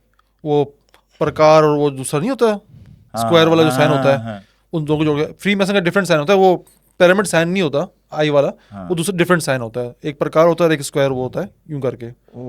तो ए जो है वो फ्री मेसन के डिजाइन का बना हुआ है, मतलब वो बरज़ख है गोया की, मतलब पूरी डिटेल सुनना। हाँ। उसमें एक सीन है कि एक बच्चा बच्ची, छोटे 8-10 साल के बच्चा बच्ची होंगे, वो दरवाजे से कान लगा के खड़े हैं, वो अंदर जो है वो सेक्स हो रहा है, आवाज़ें आ रही हैं बाकायदा। तो लड़की ड्रामा पाकिस्तानी, हाँ जी सर, पाकिस्तान ने तैयार किया Z5 के लिए। फवाद खान है उसके अंदर, वो सनम सईद है। हाँ अच्छा। ये ड्रामा भी आया हुआ है, काफी अच्छा भाई, कंट्रोवर्शियल है। वहाँ बच्ची कहती है ये अंदर क्या कर रहे हैं ऐसे। जब मेरे पापा जिंदा थे तो मेरी मम्मा के कमरे से ऐसी आवाज़ें आती थी। 8-10 साल की बच्ची ये बात कर रही है। एक और सीन आता है, वही छोटा सा बच्चा एक मर्द को नहाते हुए देख के इंजॉय कर रहा होता है, छोटा बच्चा। एक और सीन आता है, एक बंदा दूसरे बंदे के प्राइवेट जेनिटल को देख के इस तरह एक्ट कर रहा होता है कि वाह यार। इससे पहले जो ये सीरीज है पाकिस्तान की, हम्म, और इसके जो डायरेक्टर साहब हैं, पता नहीं क्या नाम था, मुझे नाम उनका याद नहीं आ रहा, डायरेक्टर साहब, वो कहते हैं भाई कि मैं तो दिखाऊंगा, जिसको नहीं देखना है वो ना देखे।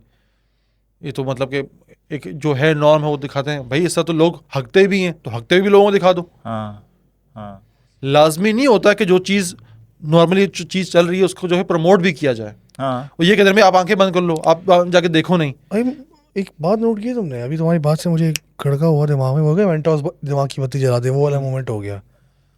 कभी नोट किया तूने कि इस पूरी जो मूवमेंट के जो लोग इसको लीड करते हैं, they are well privileged. Yes they are. So often you must have heard that when you have crazy money, you do random shit, भाई है ना? एग्जैक्टली। जो इसको प्रमोट कर रहे हैं ना, हाँ, वो ऐसा ही एक्सट्रीम है, एलीट elite क्लास का class। बंदा है, हाँ और उसने मिडिल क्लास और बाकी लोगों क्लासों के अंदर अपनी जरासीम फैला दी है, एग्जैक्टली। क्योंकि उसने खुद कुछ चीजें एक्सपेरिमेंट उनको की हुई चुल हैं। चाहिए, उनकी लाइफ में कुछ करने को बचा नहीं है। हम्म, तो वो इस तरह के ना, क्या मैं कोई मुनासिब लफ्ज़ मुझे नहीं मिल रहा, वो चीज़ें छोड़ते हैं जिसे हम middle class lower middle class में फैसिनेट होकर एक्सेप्ट करने की कोशिश करते हैं कि वहाँ से आए तो अच्छा ही होगा।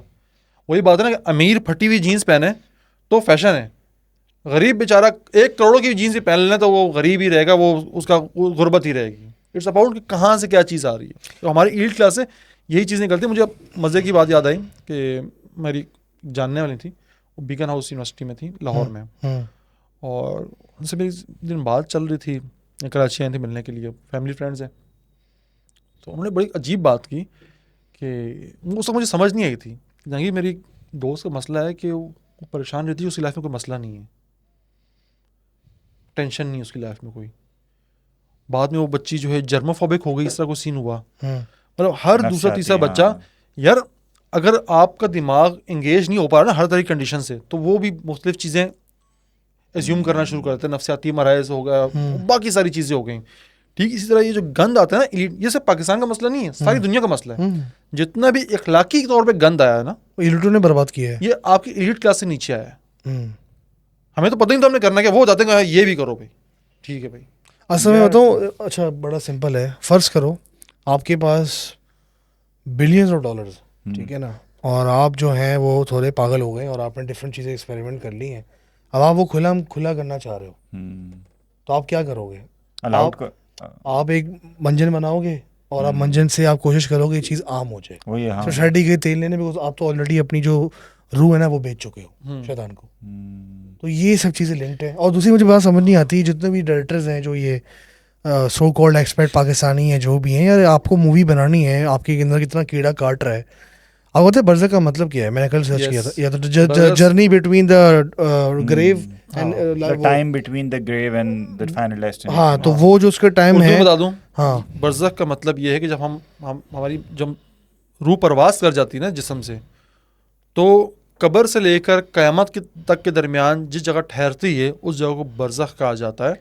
और कहा जाता है कि हम आए ही बर्ज़ख से, मतलब रूह जब जिस्म में डाली गई उससे पहले बर्ज़ख में ही रहा करती थी वो। तो उस I'm very disappointed by the way। जो मेरी अंडरस्टैंडिंग है ना, बर्ज़ख जगह नहीं है, बर्ज़ख वक्त है।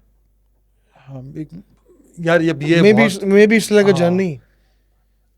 देखें जगहें डिफरेंट हो सकती हैं, कब्र हो सकती है, वो तो अपनी हम किसी डिस्कशन करेंगे। अच्छी बात है। मैं तो बड़ा डिसअपॉइंटेड हूँ फवाद खान में, जो उसने रोल किया। इससे पहले कपूर ने सच में भी इस तरह का रोल कर चुका है। उस जमाने में इससे क्रिटिसिज्म हो रही थी, उस जमाने में ये स्टेज पे बैठ के उसके साथ कौन है वो जो डायरेक्टर है, करण जौहर साहब, बैठ के वो बातें कर रहा था कि भाई इस तरह की चीज़ें सही होती है, क्रिटिसिज्म हो रही है। तो भाई आपको कीड़ा का कट रहे, इतने सारे टॉपिक हैं, इतने सारे मसले दुनिया में, तो वो सब छोड़ के इस चीज़ों पर लगा हुआ है यार। तो यार फिर यहाँ से चीज़ देखनी पड़ती है, कुछ लोगों को अचानक इतना फेम कैसे मिल जाता है, एकदम मशहूर हो जाता है, बहुत ज़्यादा क्रेजी मशहूर, कोई PR चलने स्टारडम होना शुरू हो जाता है। यार तो मुझे ना वहाँ वो बात याद आती है कि एक एक स्टोरी है, आई डोंट नो कितना सच है कितना नहीं है, तो ना शैतान को रूह बेचना। तो कुछ लोग ना कि वो एक बंदी थी, वो वॉयलिनिस्ट थी, वॉयलिन बजाती थी, और उसको मशहूर था, उसको शौक था मशहूर होने का, मैं दुनिया मुझे जाने। और वो एक पादरी कैसा सुना रहा था, बेसिकली उसने नाम हाइड कर लिया था बंदी का। तो कि वो वहाँ से उसने किस्से का आगाज़ किया कि उस एक औरत आई उसको लेने के लिए कि भाई मेरी बेटी का बड़ा टफ टाइम चल रहा है, एंड टाइम चल रहा है, तो उससे ये जो जाबो कबूल करवाते हैं जिस तरह वो गुनाहों का हाँ, कन्फेशन। हाँ। कहता वो आप इससे करवा लें क्योंकि अब वो बचने वाली नहीं है। कहता जब मैं वहाँ गया हॉस्पिटल में उसे कमरे में, तो डेथ बेड पे ऐसा लग रहा जैसे कुछ छिलका पड़ा हुआ लिटरली, इतनी कमज़ोर और सत्यानाश हालत में थी वो। कहते हैं वो बहुत ही मशहूर बंदी थी वो। कहते हैं भाई कि उससे जब मैंने बातचीत शुरू की तो उसने बताया कि मुझे बहुत मशहूर होने का शौक़ था, और मैं कहा मैं अपने आप से तैयार कहता मैं हर काम करूँगी मशहूर होने के लिए कि लोग मुझे जाने दुनिया में। इसी दिन रात में ख्वाब है मैंने देखा एक बंदा आया मेरे पास बेलिबास, वो बहुत खूबसूरत था वो बंदा। उसने आके मुझसे पूछा तुम वाकई में मशहूर होना चाहती हो? उसने कहा हाँ मैं होना चाहती हूँ। कुछ भी करोगी? उसने हाँ कुछ भी करूँगी। तो उसने कहा मुझे तुम्हारी रूह चाहिए ना। तो बाकायदा उसने एक कॉन्ट्रैक्ट साइन करवाया खून से कि भाई कॉन्ट्रैक्ट साइन करने के बाद उसने अंगूठा काटा लड़की का और उस पेपर पे मोहर लगवाई खून से। लड़की कहती जब मैं सुबह जागी तो पहले मुझे लगा ख्वाब है, लेकिन जब मैंने देखा मेरा अंगूठा कटा हुआ है, ज़ख़म है अंगूठे पे। उसके बाद मेरे हालात बदले, मेरा कॉन्ट्रैक्ट हुआ, एक म्यूज़िक लेबल कंपनी के साथ हो गया, बड़े बड़े ओपेरा हाउसेज बहुत सारी जगहों पे मैंने परफॉर्म किया। लेकिन आहिस्ता सा फिर क्या हुआ कि ये जो आपके जिस्म में टोल लेता है शैतान, क्योंकि शैतान को आपसे कोई लेना देना नहीं, आपसे नफरत करता है बेसिकली। वो आपकी खुशी से वो खुश नहीं है। जब आप चीज़ पाने लगोगे ना, कुछ चीज़ मैं चीज़ पाने लगाऊँ, क्योंकि आप चला भाई तेरी सीढ़ी खींचता हूँ मैं, क्योंकि वो आपको अजियत देना चाहता है, आपका दोस्त नहीं है। उसको बीमारियाँ लगना शुरू हो गई अपने पीक पे, कोई 2-3 किस्म की उसको बीमारियाँ हो गई, वो सत्यानाश हो गया। करिए अब मैं इस कंडीशन में पहुँच गई, तो अब मुझे माफ़ी चाहिए ना, मैं इस हालत में खुदा के पास नहीं जाना चाहती। वहाँ फिर उसने उसके साथ अपना बातचीत हुई और सारा तरीका बताया, फिर वैसी खून पादरी ने उसका काट के जो है पूरा वो प्रोसेस था उनका अपना जो उन्होंने किया। पादरी ने जैसे मैं यहाँ से निकला ना हॉस्पिटल से, उस लड़की ने खिड़की से जंप लगा के खुदकुशी कर ली। ये तुमने कहाँ पढ़ा था ये सारा? यार ये इंटरव्यू पादरी का यार मुझे ना खुदकुशी कर ली, तो बाद में पता चला भाई कि उस लड़की तो कोई बीमारी ही नहीं है, वो बिल्कुल मतलब जब उसकी डेड बॉडी थी ना, वो बिल्कुल फ्रेश थी। वो बिल्कुल फ्रेश मतलब ये सारा वो शैतानी वो था ये सारा। यार एक बंदा है, वो कौन है, वो ब्रिटिश एक्टर जिसने बहुत सारे रोल्स किए हैं, वॉइस ओवर्स भी किए हैं, जो प्रिजनर एज़काबान में जो विलन, हाँ सीरियस ब्लैक, गैरी ओल्डमैन। अच्छा सीरियस ब्लैक को तूने मुझसे क्यों नहीं पूछा? नहीं हैरी पॉटर की बात हो रही है यार ब्रो। सुन हुआ क्या, मैं ना बचपन में नॉवेल्स पढ़ता था, तो I was like 7-8 years old। अब वो नॉवेल्स इंग्लिश के होते थे पर उर्दू तर्जुमे में, ठीक है ना। अब इतनी एक गाड़ी उर्दू तो इंग्लिश तो आती नहीं थी उस ज़माने में। अब मैं पढ़ रहा था, उसमें कहानी थी कि एक बंदा था, वो एक रेस्टोरेंट के बाहर बैठा हुआ था, और रेस्टोरेंट के बाहर वो बैठा हुआ, उसका पैसे नहीं थे, उसको बड़ी भूख लग रही थी। तो इसी तरह एक बंदा उसके बाद गाड़ी में आता है, उसको बोलता है कि तुम्हें मैं खाना खिलाता हूँ, मेरे साथ चलो। तो उसको लेके जाता है अंदर, वो खाना खाने बैठता है, वो खाता है। तो बंदा उसको देखा जा रहा होता है कि भाई कितना खाना खाएगा, वो ठीक ठाक खाना खाता है। तो उससे पूछते चलो ठीक है, बोले पेट भर गया होता नहीं, अभी और ही बहुत भूख है ना। बोले ठीक है भाई, उसको अपने घर ले जाता है। और जब घर ले जाते हैं तो पहले वो 3-4 घंटे उससे डिस्कस करते हैं उसकी भूख, तुम्हारी भूख कैसी है, कैसी भूख है, क्या पसंद है तुम्हें खाने में, पूरा पॉडकास्ट कर लेता है भूख के ऊपर। और जब वो बिल्कुल पागल हो जाता है ना भूख से, उसके सामने वो एक बहुत बड़ा एक मेन्यू रख देता है जिसमें दुनिया जहाँ के खाने होते हैं, और वो खाना स्टार्ट कर देता है। वो खाता है वो चला खाता है कि पागल होता है, और आखिर में क्या करता है कि वो भाई बातों बातों में ना, जब वो खाना खा लेता है तो उससे वो बंदा बोलता है कि मुझे अपनी भूख भेज दो, ठीक है, अपनी भूख भेज दो। वो उससे भूख खरीद लेता है उसकी, ओके ठीक है। अब वो उससे वो भूख खरीद लेता है, और वो भूख इसलिए खरीदता है बिकॉज उसको कन्वर्सेशन जब उनकी हो रही होती है, वो उसको बताता है कि मुझे ना बेसिकली भूख नहीं लगती, मेरा दिल बहुत चाहता है खाना खाने को, मुझे भूख नहीं लगती, तो मुझे अपनी भूख भेज दो। वो उसको उसकी भूख भेज देता है अपनी। वो होता है क्या होगा, भूख कौन खरीदता है। Next day he wake up and he get hungry and he start eating food but he had no money. उसकी भूख ख़त्म ही नहीं हो रही, भूख वो लेके चला गया। अब ये पूरी कहानी थी, आखिर में करते करते किसी तरह he got out of that shit. Fast forward ना, आज एक मूवी है गैरी ओल्डमैन की, एक रेस्टोरेंट में बंदा बैठा हुआ है, वो ऑर्डर करता है 15 डबल चीज़ बर्गर।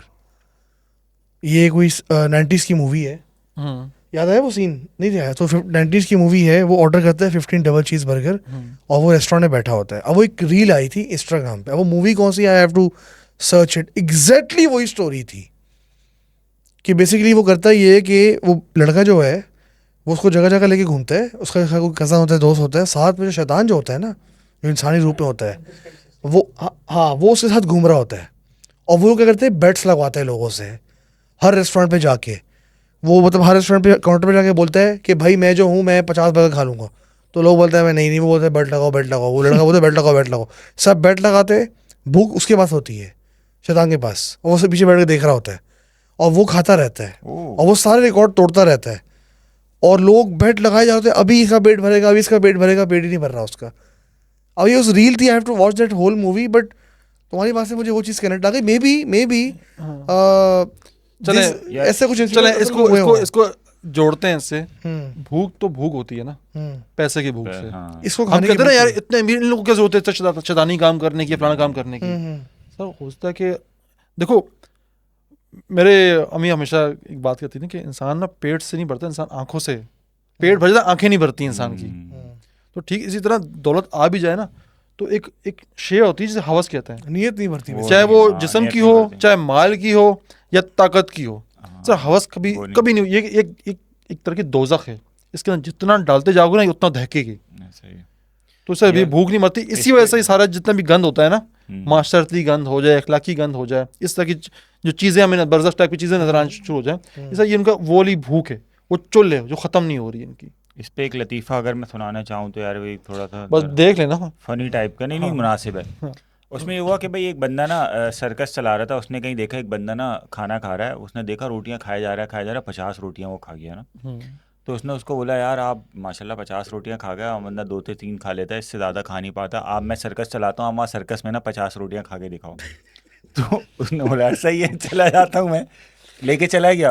पहला शो था भाई सुबह 9 से 12, उस बंदे ने 50 रोटियां खा के दिखाई, बंदों ने तालियां बजा दी हैं वो।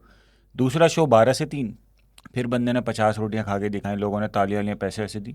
3 बजे से 6 बजे एक और शो था, बंदा गायब ना, जो 50 रोटियां खाने वाला था। अभी सर्कस वाले इधर उधर देख रहा है, ढूंढ रहा है, कहाँ है, ढूंढ तो रहा है ये वो। इत्तेफाक से उसी जगह पहुंच गया, उस होटल में जाके देखा वो बंदा खाना खा रहा है ना। तो उसने बोला भाई वहाँ शो लगा है, बोला पर रोटियां खा, वो शो करता रहा हूँ, खाना नहीं खाऊँ यहाँ पे आके बैठ के। तो भाई भूख जो है ना वो ख़त्म नहीं होती। यार मेरा एक दोस्त है, उसने एक रिसर्च की बड़ी मजे की। उसने पाकिस्तान में रिसर्च की, उसने क्लासेस को ना, पाकिस्तान में जितने भी लोग हैं उनको 3 क्लासेस में डिवाइड किया। एक एलीट क्लास, एक मिडिल क्लास और एक लोअर क्लास ना। बहुत बड़ी डिफरेंट डायमेंशनल उसने इसकी रिसर्च थी। लेकिन उस रिसर्च का ना एक हाइपोथेसिस जो एक्सेप्ट हुआ और उसने मुझे उसका रिजल्ट बताया, वो बड़ा अजीब सा था। कह रहा है कि पाकिस्तान की वो क्लास जो लोअर क्लास है, जो अफोर्ड नहीं कर सकते उन लोगों का लाइफ स्टाइल जिनसे मुतासिर होते हैं, तो उनकी फिक्र अपना कर उनकी बराबरी की कोशिश करते हैं। ओ है। और ये रिसर्च ऐसा ही है। हाँ, ये रिसर्च जो है वो है। बहुत सारे लोग ना जो अपने तई ये LGTV के और इन सब हाँ। चीजों के सपोर्टर बने होते हैं ना, वो एक्चुअली उनके वो उस नजरिए को नहीं मानते, बट जस्ट वो क्लास के साथ अलाइन कर सकें, वो कीट क्लास में मैं पहले दिन से कह रहा हूँ। ईट क्लास के साथ कि यार देखो वो भी हम भी बात करते हैं, हम भी कूल लगेंगे। क्योंकि ये चीज़ मैंने फेसबुक पे बहुत नोट की है। मैं पर्सनली लोगों को जानता हूँ कि जो शायद आम जिंदगी में बिल्कुल ठीक इस तरह की बातें नहीं करते, फेसबुक पे आके एक स्पेशल क्लाउड लेने के लिए ना, एक स्पेशल क्लास का या ख़वातीन के अंदर एक मखसूस तबके की ख़वातीन के अंदर मकबूल होने के लिए वो इस तरह की बात करते हैं, ताकि कि हम फिजिकली तो उनको बराबरी नहीं कर सकते, माल पे नहीं कर सकते, फिक्री तौर पे हम उनका ना एक ग्रुप बना के ना हमें अच्छा फील होता है कि हम भी अमीर हो गए अब। सर एक और दिमाग में बत्ती जलाते मोमेंट हो गया मेरे साथ आपकी बात सुन के। ये ब्रिटिश एटिकेट्स जो हैं, ये जो आप खाना खाते हो, आप जो इस तरह क्रॉस करते हो, मुझे तो ताना नहीं मार रहे ना, आप मुझे जनरली बात कर रहे हो, आप तो मैं भी उस चीज़ का आदी हो गया, but this is all bullshit man. Exactly this is totally bullshit. और ये भी ब्रिटिश एलीट से है। लोग वहाँ पे ब्रिटेन में आम लोग इस तरह नहीं खाते। ये टोटल बुलशिट है भाई। मैं उस दिन क्योंकि पिज्जा देखो, खा एक रहा बात था, बताऊं ना, सिंपल क्यों मैं खा रहा हूँ ऐसे? हाँ, सिंपल देखो, एक चीज़ है ना यार, देखो आपके पास पैसा नहीं है, आप रोड पे देख लो अरबपति घूम रहे हैं, अरबपति नहीं कपड़े पहने हुए, आप मूवीज से भी इंस्पायर होते हो, फलां हीरो ने ये कपड़े पहने थे मैंने भी पहने, फलां हीरो संजय दत्त का जो इंडिया में लोग पागल होते हैं 90s में 70s में, धर्मेंद्र की मूवी देख के, अमिताभ की मूवी देख के, तो इन सब चीज़ों से आप क्या चीज़ सीखते हो कि जो चीज़ चमकती है लोग समझते हैं हमें इस तरह बनना है, वो चुम्बक की तरह को चमक जाती है। ऐसा ही है। इसी तरह उनकी जो हरकतें, उनकी जो चीज़ें हैं, उसी से लोग इंस्पायर होकर गलतियाँ करते हैं, प्लस वो लोगों के पास इतना फारे टाइम है कि वो उल्टी सी चीज़ें खुद करते हैं जो अनएथिकल भी हैं, इस्लामिक भी हर लिहाज से बुरी हैं। तो उनको माहौल बनाना होता है, तो वो क्या करते हैं भाई, वो कहते हैं भाई इस चीज़ को ओवरऑल इम्प्लीमेंट कर दो, विदाउट इवन थिंकिंग कि ओवरऑल इम्पैक्ट क्या आएगा। उनको अपनी वो चाहिए। फॉर एग्जाम्पल आपको, अगर आप शराब पीते हो और आप इस्लामिक कंट्री में हो, ठीक है, और आपको शराब चाहिए कि आप हर जगह जा सको और लोग जा सके, आपके दोस्त यार जा सके, किसी बार में जा सके, तो आपने शराब पूरे मुल्क में हलाल करवा दी, या अलाउड कर दिया। इम्प्लीमेंट करवा दी। ये वाली स्ट्रेटजी है। और जो भूख की आप बात कर रहे हैं ना, मैं एक बात बताऊँ, मैं उस दिन देख रहा था, एक सियासी लीडर है हमारे, फॉर्मर प्रेसिडेंट भी हैं, और उनको मैं देख रहा था एक स्पीच करते हुए, उठे वो नेशनल असेंबली में और घूम रहे थे। अब मैं उनको देख रहा हूँ, मैं ऐसे ही देख के ना मैंने वो फॉरवर्ड कर दिया, मैंने कहा भाई यार ये क्या पॉलिटिक्स न्यूज़ है। मैंने फॉरवर्ड की, रात को मैं I was in my own zone, I was just thinking, और मैंने सोचा ये कि यार ये बंदा 70-80 साल का हो गया है, अरबपति खरबपति होगा, और पता नहीं कितना पैसा वो खा चुका है ऑलरेडी, अभी भी ये बैठ के लोगों से मुज़ाकरात कर रहा है, पार्टियां गिरवा रहा है, जाके झूठी गवाहियाँ दे रहा है, जिसके सामने प्रेसिडेंट हो रहा है, हिल सकता नहीं है, ऐसे उसके हालात हैं। तो ये हो गई भूख कि तू भाई 80-90 साल का, अल्लाह अल्लाह कर भाई, या अपनी गलतियों पे माफ़ी मांग, या कुछ और काम कर, या कोई अच्छा काम करके निकल। तो अभी भी हुकूमत गिरा रहा है, अभी भी तू लगा हुआ है। अब ये भूख ना चुल की भी हो सकती है, कुछ लोगों को चुल होती है क्या, सियासत की भूख पावर है, की भी, हाँ। सियासत की भूख है, पावर की भूख है, तो ये कभी बढ़ता ही नहीं सर है। देखें, ये जो भूख की आपने बात की ना, हमने मुख्तलिफ तरह से, सर ये जिस्म का खेल नहीं है, ये आपकी जो कॉन्शियस का खेल है। कॉन्शियस की एक ही उम्र होती है, वो बुढ़ा नहीं होता, वो बच्चा नहीं होता, वो जवान नहीं होता, वो सेम एज में रहता है। अब बुढ़ापे में जाके ना जिस्म काम करना छोड़ रहा है ना, वो ख्वाहिश तो नहीं ख़त्म हो रही ना।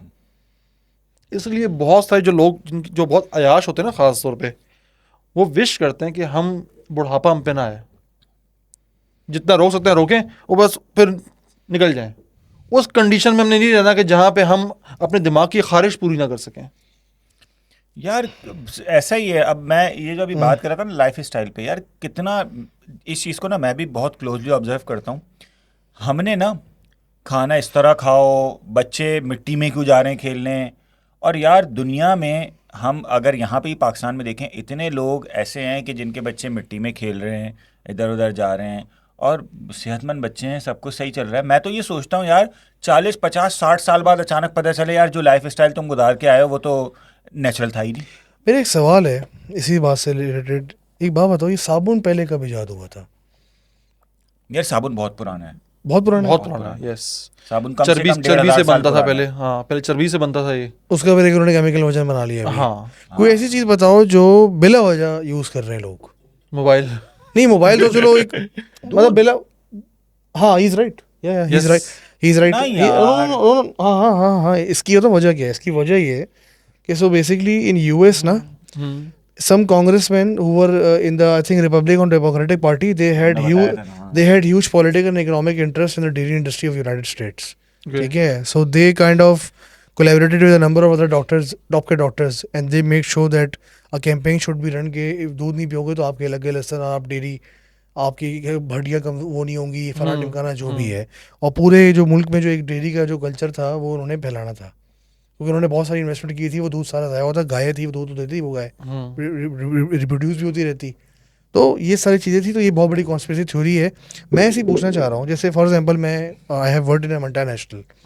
अब मल्टीनेशनल क्या करते हैं? मल्टीनेशनल करते हैं कि मैंने जिस कंपनी में काम किया था ना, तो वो बनाती थी एक बहुत ही बड़ा ब्रांड उसका साबुन का, ठीक है ना, बहुत बड़ा ब्रांड था।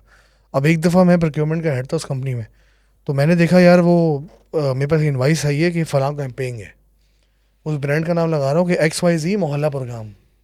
मैंने सॉरी सही है वो, आप मेरी ऑडियंस नहीं। ओके ठीक है, I was like what the hell is this, सही है ना। अब हुआ ये, मैंने वो कैंपेन चेक किया, इनवॉइस चेक किया, पीओ उसका पूरा मैंने मैच किया, सब चीज़ें देखी, तो मुझे ही पता चला इसको कहते हैं पोमे कहते हैं इसको, POME। It's a marketing strategy. POME होता है पॉइंट ऑफ मार्केट एंट्री। एक कस्टमर मार्केट में कब एंट्री होगा। तो मैंने कहा आप जो पोमे की एक्टिविटी करवा रहे हो इससे क्या अचीव कर रहे हो। इससे मेरा हम गांव देहात में ये XYZ ब्रांड मैं नाम लूँगा उसका मोहल्ला प्रोग्राम करवा रहे हैं। तो हम लोगों को पहले सफाई की और साबुन ये फलाना ब्रांड ऑफ सोप यूज़ करने की तलकीन दे रहे हैं। और वहाँ पे हमने कोई लेडीज सेलेक्ट की हुई हैं जो गाँव में घर जगह जाके सफाई का पैगाम देती हैं और उनको एक वो करते हैं, सफाई साफ करते हैं। ठीक है, तो हम बेसिकली क्या कर रहे हैं, हम अपने फ्यूचर मार्केट बना रहे हैं। या सादा फाज़ में बताऊँ, पैम्पर्स जो है ना, पैम्पर्स उसका पोमे क्या होगा। एक पैम्पर्स की डायपर्स नहीं, पैम्पर्स जो है जो ब्रांड है, ठीक है, ये जो डायपर्स का जो ब्रांड है उसकी मार्केट अगर देखो आप, ठीक है, उस मार्केट में एक बंदा कैसे एंटर होगा, वो ये जब उसका बच्चा होगा। तो वो फॉर एग्जाम्पल एक सिंगल बंदा है, सही है, ठीक है, उसकी शादी नहीं हुई, हाँ, उसको या कोई सिंगल बंदी है, उसकी शादी नहीं हुई, she does not have any children, the moment she is basically a child, ठीक है, she is basically a child, sorry, the moment she has a child, ठीक है, the moment she has a child, she enters that market for diapers, ठीक है. So these companies spend billions of rupees, sorry dollars, पैसा जो भी currency आप बोलते हैं, बिलियंस खर्च करते हैं फ्यूचर मार्केट को कैप्चर करने के लिए. करंट तो छोड़ो, क्योंकि आप कभी नोट करो ना, अब जैसे कुछ ऐसे ब्रांड्स हैं जो हमारी लाइफ का पार्ट है. एक खास कार्बोनेटेड ड्रिंक पीनी हमने किसी खास फ्राइड चिकन के साथ, एग्जांपल दे रहा हूँ, हम पे बताओ यही कॉम्बिनेशन अच्छा होता है, बिरयानी के साथ ये ड्रिंक अच्छी लगती है, हमारे दिमाग में आ गया है वो ब्रांड. स्टिल आप देते हो, क्या जरूरत है इतने बड़े बड़े बिलबोर्ड पे चीजें लगाई हुई, क्या जरूरत क्या है. ऐसा ही है, समझ रहे हो, ये करते रहते हैं सारा. आपके दिमाग में ना बार बार वो चीज आ रही है, बार बार चीज आ रही है. देखा जाए एक ब्रांड है, वेल एस्टेब्लिश्ड है सैकड़ों सालों से, फिर भी वो इतना बड़ा बिलबोर्ड लगा रहा है. वो हम पे नहीं कर रहा, वो फ्यूचर पे कर रहा है. भाई तुमने यही करना है, के अलावा भी इसलिए मैं भी शो करने के लिए, इसलिए नहीं वो इनके जितने भी एडवर्टाइज है ना इनके, ये कभी नहीं बताते कि इस ड्रिंक के अंदर क्या है. कोई ब्लैक ड्रिंक है मिसाल के तौर पे, कभी नहीं बताएंगे इसके अंदर क्या है, कभी नहीं बताएंगे कैसे बना है, कभी नहीं बताएंगे इसके अंदर कितना शुगर है. इनके जितने एडवर्टाइज देखेंगे ना, इन सब में खुशियां होंगी, लोग हंस रहे हैं, खेल रहे हैं, सेलिब्रेशंस होगी तमाम एडवर्टाइज में. यंग जनरेशन होगी, यूनिवर्सिटी के कॉलेज के बच्चे होंगे, नौजवान होंगे, क्रिकेट होगा, फुटबॉल होगा, मूवी स्टार्स होंगे, हर वो चीज़ जो खुशी से बंदे को जोड़ते हैं, ताकि हमें लगे कि जब भी खुशी होगी तो ये ड्रिंक लाजिम मलजूम उसके साथ. ये सेलिब्रेशंस बेच रहे हैं हमें बेसिकली ये लोग. ये बिल्कुल आपने बहुत अच्छी बात की. इससे एक और चीज़ मुझे लिंक हो गई, एक और मोमेंट आ गया. फिलिप मॉरिस की बात करते हैं. Philip Morris world largest tobacco producer, उनका एक ब्रांड है मार्लबोरो. उनका तो नाम ले लेते हैं, मार्लबोरो मैन. एग्जैक्टली. अब वो मार्लबोरो लाइट्स जो है ना, वाइट वाला डब्बा जो है, वो लॉन्च हुआ था वुमेन के लिए. मर्द पीते थे मार्लबोरो हार्ड, लाल वाला डब्बा, यूएस में जब लॉन्च हुआ था. Marlboro lights was for women brand. Marlboro के एड्स में छोटे बच्चे आ चुके हैं सिगरेट पीते हुए. तो उस टाइम जो यूएस की जो मेडिकल एसोसिएशन थी, उनके नजदीक स्मोकिंग से कुछ नहीं होता. मैंने पिक्चर्स देखी हैं, बकायदा अस्पताल के बिस्तर पे सिगरेट पेश की जाती थी भाई. और बोले कि आप इससे थोड़ा अब उसने क्या किया, उसके बाद स्ट्रेटजी उन्होंने बनाई. एक बंदे को ऐसा ब्रांड एम्बेसडर सेलेक्ट किया मार्लबोरो मैन के नाम से, उसको माचो बनाया, कॉबॉय वाली hat the, fluke and feel बनाया कि वो घोड़े पे घूमता है. वही बंदा ना कैंसर से मर गया. वो जब कैंसर से मरा ना, वो सारा टाइम सिगरेट ही पीता रहता था. उसको कैंसर से वो मरा है, या उसकी जब डेथ, तो हर बंदे की लिखी है, उसकी डेथ में एविडेंट था कि हार्डकोर कैंसर का मरीज है. तो कुछ लोग तो कहते हैं कि उसकी डेथ की वजह से कैंसर की बहुत सारी डिफरेंट फॉर्म्स के बारे में पता चला है, और उसके ऊपर भी स्टडी हुई है. फिर उन्होंने फैसला किया कि सिगरेट जो है वो आपकी सेहत के लिए खराब है. आपके सब कॉन्शियस में उन्होंने पता क्या डाला मार्लबोरो मैन कॉन्सेप्ट से, सिगरेट पीने वाले ही इतने कूल होते हैं सर. तो आज तक जो भी नया बच्चा सिगरेट पीना शुरू करता है ना, वो कूल दिखने की शक्ल में करता है. कॉलेज में पफ करूंगा, फलाना पफ करूंगा, कोई कूल नहीं लग रहा होता सिगरेट पीते. मुझे नहीं फील होता यार बंदा कूल लग रहा है सिगरेट पीते हुए. लेकिन सब कॉन्शियस में डाल दिया ना कि अब सिगरेट्स के कोई इश्तिहार नहीं आते. बट जनरेशन दर जनरेशन ना अभी तक वो कूल सिस्टम जो है वो चल रहा है. अब वो टीवी पे आके खुले हम इश्तिहार नहीं करते, मतलब नहीं कर सकते आप सिगरेट नोशी का, कर दिया ना उसको. बट समहाउ वो अंडर द टेबल जिस तरह डील्स होती है ना, तो अंडर द टेबल्स इन्फ्लुएंसर्स का डील होती है कि आपने वो इंटरव्यू करते हुए पफ लगा देना है, भले जला देना है, तो बच्चों को लगे यार हीरो पीता है कितना कूल लग रहा है. इसको एक और इसको भी लिंक करते हैं बॉस. इसको लिंक हम इस तरह कर सकते हैं कि 60s में मार्टिन लूथर किंग साहब थे और मैल्कम एक्स थे. ये सारे कैरेक्टर्स थे यूएस में ब्लैक राइट्स के लिए. काफ़ी इन्होंने मेहनत की, काफ़ी सब चीज़ें की. अब ब्लैक्स जो थे उनको बर्बाद करना था, जैसे ब्रिटिश ने चाइनीज़ को बर्बाद किया था ओपीएम सप्लाई करके, तो इनको बर्बाद कर दिया ड्रग सप्लाई करके यूएस गवर्नमेंट ने डिफरेंट तरीक़ों से, और उसके ऊपर लोगों ने लगा दी बड़ी बड़ी सैंक्शंस। और वो ड्रग्स भी कौन से ड्रग्स हो, कोकेन हीरोइन की बात नहीं कर रहा मैं, नॉर्मल वीट की बात कर रहा हूँ। 5 ग्राम वीट पे 20 साल कैद, 50 साल कैद, 30 साल कैद, छोटी मोटी सजाएं, ठीक है ना। ये एग्जांपल आप समझ लो। फिर क्या हुआ, सिगरेट के ऊपर सीवियरली लोगों ने टैक्स लगाना शुरू कर दिया, गवर्नमेंट ने, सबको ये चीज़ें हो गई।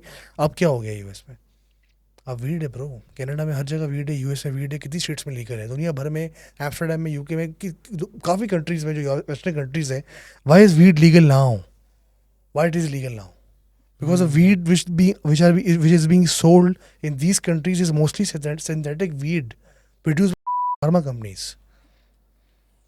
अब ये कोई ऑर्गेनिक वीड थोड़ी है, क्योंकि उनका पैसा इन्वॉल्व हो गया ना, वही कैपिटल सोच भाई। अब वीड को लीगल कर दो, उसी 5 ग्राम वीड के ऊपर 20 साल कह देती, कितने सारे लोग बर्बाद हो गए, और पूरी ब्लैक रेड की मूवमेंट को बर्बाद किया वो सफ़ेद फार्म वाले स्याह फार्मों के खिलाफ।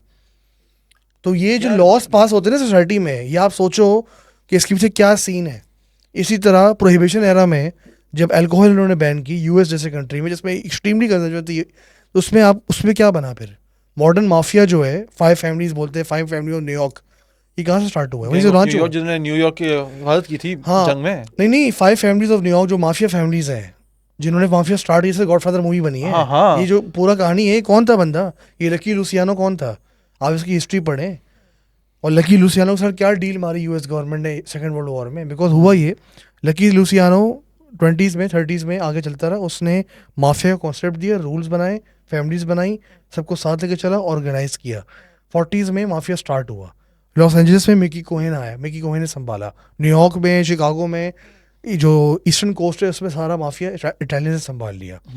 चीज़ें चलती रही। अब इटालियंस जो हैं वो उनको वाइट कंसिडर नहीं करते, तो उनके अंदर भी उन्होंने क्या चीज़ बोली कि ड्रग्स बेचो, ड्रग्स को भी इटालियंस को भी टारगेट किया, इटालियन माफिया को, ठीक है, और साथ में उन्होंने टारगेट किया ब्लैक्स को, दोनों को ड्रग्स में लगा के।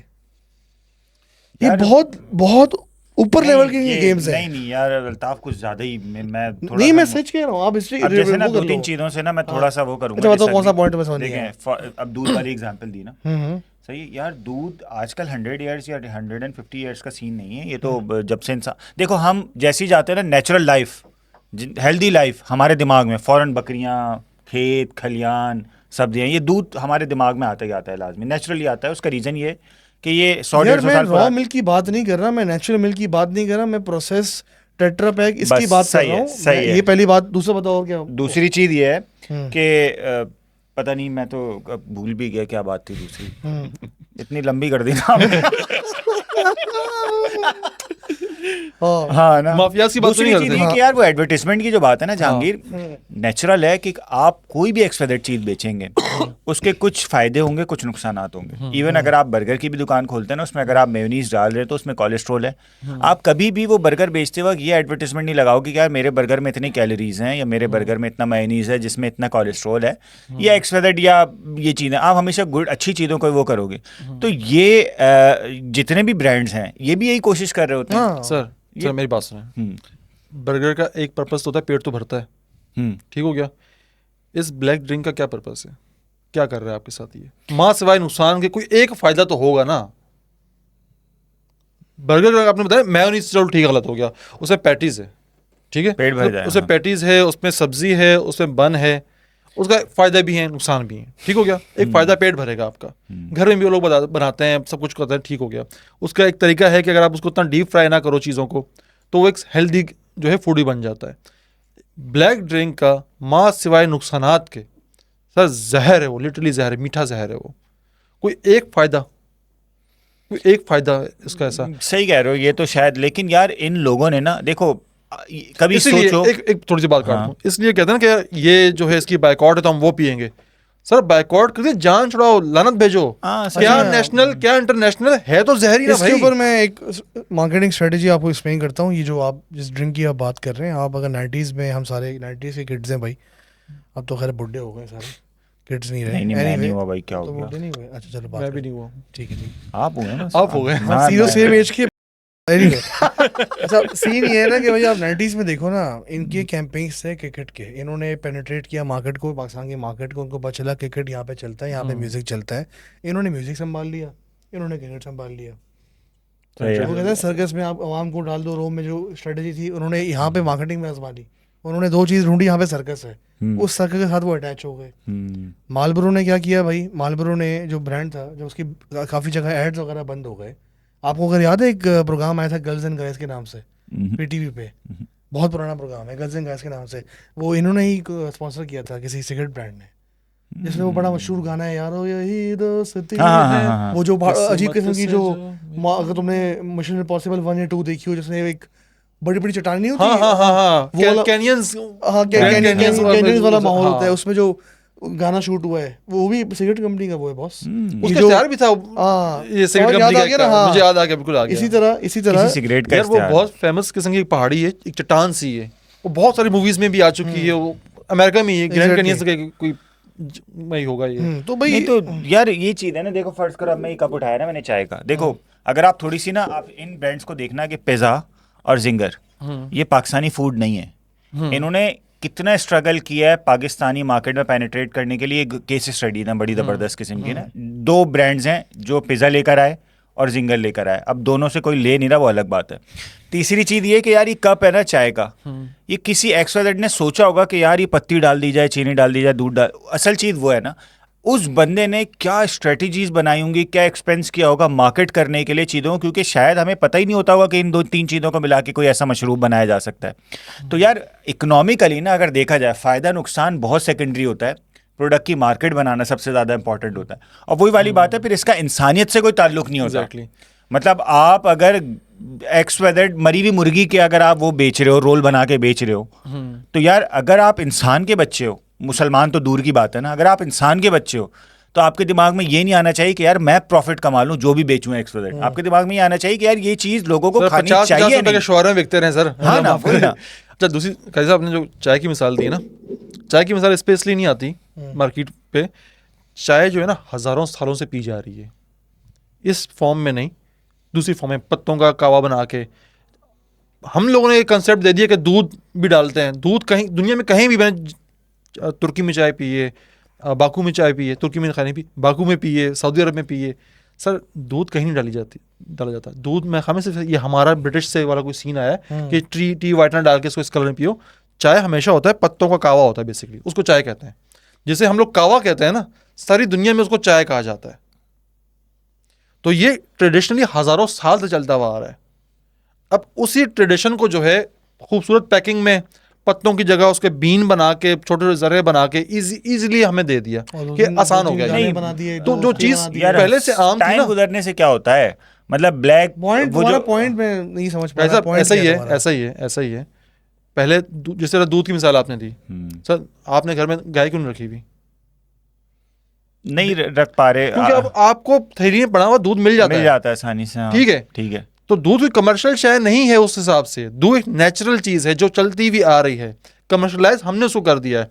वही दूध अगर आप भैंस का ले रहे हो तो आपको 200 रुपये का मिल रहा है, डब्बे में वही दूध आपको 300 रुपये का दिया जा रहा है कि हमने प्रोसेस कर दिया, मार्केटिंग एंड ऑल दैट। सही है वो तो। पहले से मौजूद चीज़ को उन्होंने जो आम थी हमें बता के, मुझे अभी भी याद है टेट्रा पैक के लिए पूरी डॉक्यूमेंट्री चलती थी, क्या नुकसान आम उसका ये गवाला गंदा दूध लेके आ रहा है। पीटीवी पे पूरी डॉक्यूमेंट्री आती है रोज टेट्रा पैक की। ठीक है, क्योंकि हमारे अंदर वो आम करना था कि इस दूध को छोड़ो, टेट्रा पैक पकड़ो। ठीक है। आप पानी को 10 दफा देखते हो पीने से पहले, वो उसी टेट्रा पैक में जूस होता है, आप सिर्फ नलकी लगा के मुंह में डाल देते हो, पता नहीं अंदर क्या चीज डली हुई है, क्योंकि सब कॉन्शियस में आपके लोगों ने डाल दिया है कि टेट्रा पैक है तो सेफ है।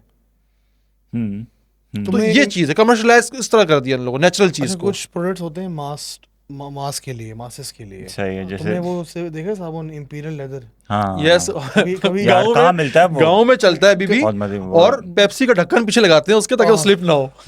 गाँव में अभी भी है। अच्छा, वो एक बहुत बड़ा साबुन है, वो बहुत महंगा साबुन है भाई, इंपीरियल लेदर। उसके कभी एड्स देखे तुमने? ना। तो हर ब्रांड का डिफरेंट है, कुछ यही है, ऐसा ही है। तो हर ब्रांड का डिफरेंट है, तो हर ब्रांड वैल्यू ऐड करता है। दूसरी बात, कभी तुम्हें लैम्बोर्गिनी का ऐड नजर नहीं आएगा, कभी तुम्हें रोल्स रॉयस का ऐड नजर नहीं आएगा। बहुत मुश्किल से उनके ऐड बनते हम हैं पोटेंशियल कस्टमर नहीं है इस वजह से वो ऐड ये कर भी रहे कहते हैं कि मासेस के लिए तो है ही नहीं हम, क्योंकि हाँ, class, वही है ना। जिन्होंने वो लेनी होगी ना वो गाड़ी, वो ऐड नहीं यही। देख रहे होंगे, वो बस पहुंच जाएंगे। यही कह रहा हूं ना, potential customer नहीं है ना। एग्जैक्टली। अच्छा यार मुझे तो बड़ी भूख लग गई है, मुझे खुद भूख यहाँ लगी एंड करता है। हूँ, लेकिन मैं एक किस्सा सुनाता हूँ पहले आपको हाँ कि जिस तरह हमने हमास से शुरू किया था इस्माइल हनिया की शहादत से, तो हमास से एक और लीडर है जिनका नाम है खालिद मशाल, अभी जो हाँ ठीक है। खालिद मशाल साहब का एक बड़ा बेहतरीन, मैं आपको किस्सा सुनाता हूँ, शायद आप लोगों ने ना सुना हो वो, कि बैक इन 96 गालिबन इनको जहर दे दिया गया। जहर क्या दे दिया गया, इनके कान में जो है स्प्रे कर दिया गया जहर। जॉर्डन में थे, वहाँ मोसाद वालों ने इनके कान में, ये कहीं चलते जा रहे थे, कान में आके स्प्रे कर दिया जहर। ये ज़िंदगी मौत की कश्मकश में थे। वो एंटीडोट था उसके पास, एरल शरून था, कौन था गालिबन उस टाइम मुझे अभी याद नहीं आ रहा, इसराइल का जो वज़ीर आज़म था, एंटीडोट उसका इसराइल में था। यहाँ बिस्तर मर्ग में पड़े हुए हैं। जॉर्डन के बादशाह ने वो अरेस्ट कर लिए 2 मोसाद के, और पैगाम पहुँचा दिया, हम बाकायदा आलमी तौर पे तुम्हारे खिलाफ जाएंगे और इनको चौक पे फांसी देंगे अगर तुमने एंटीडोट ना दिया।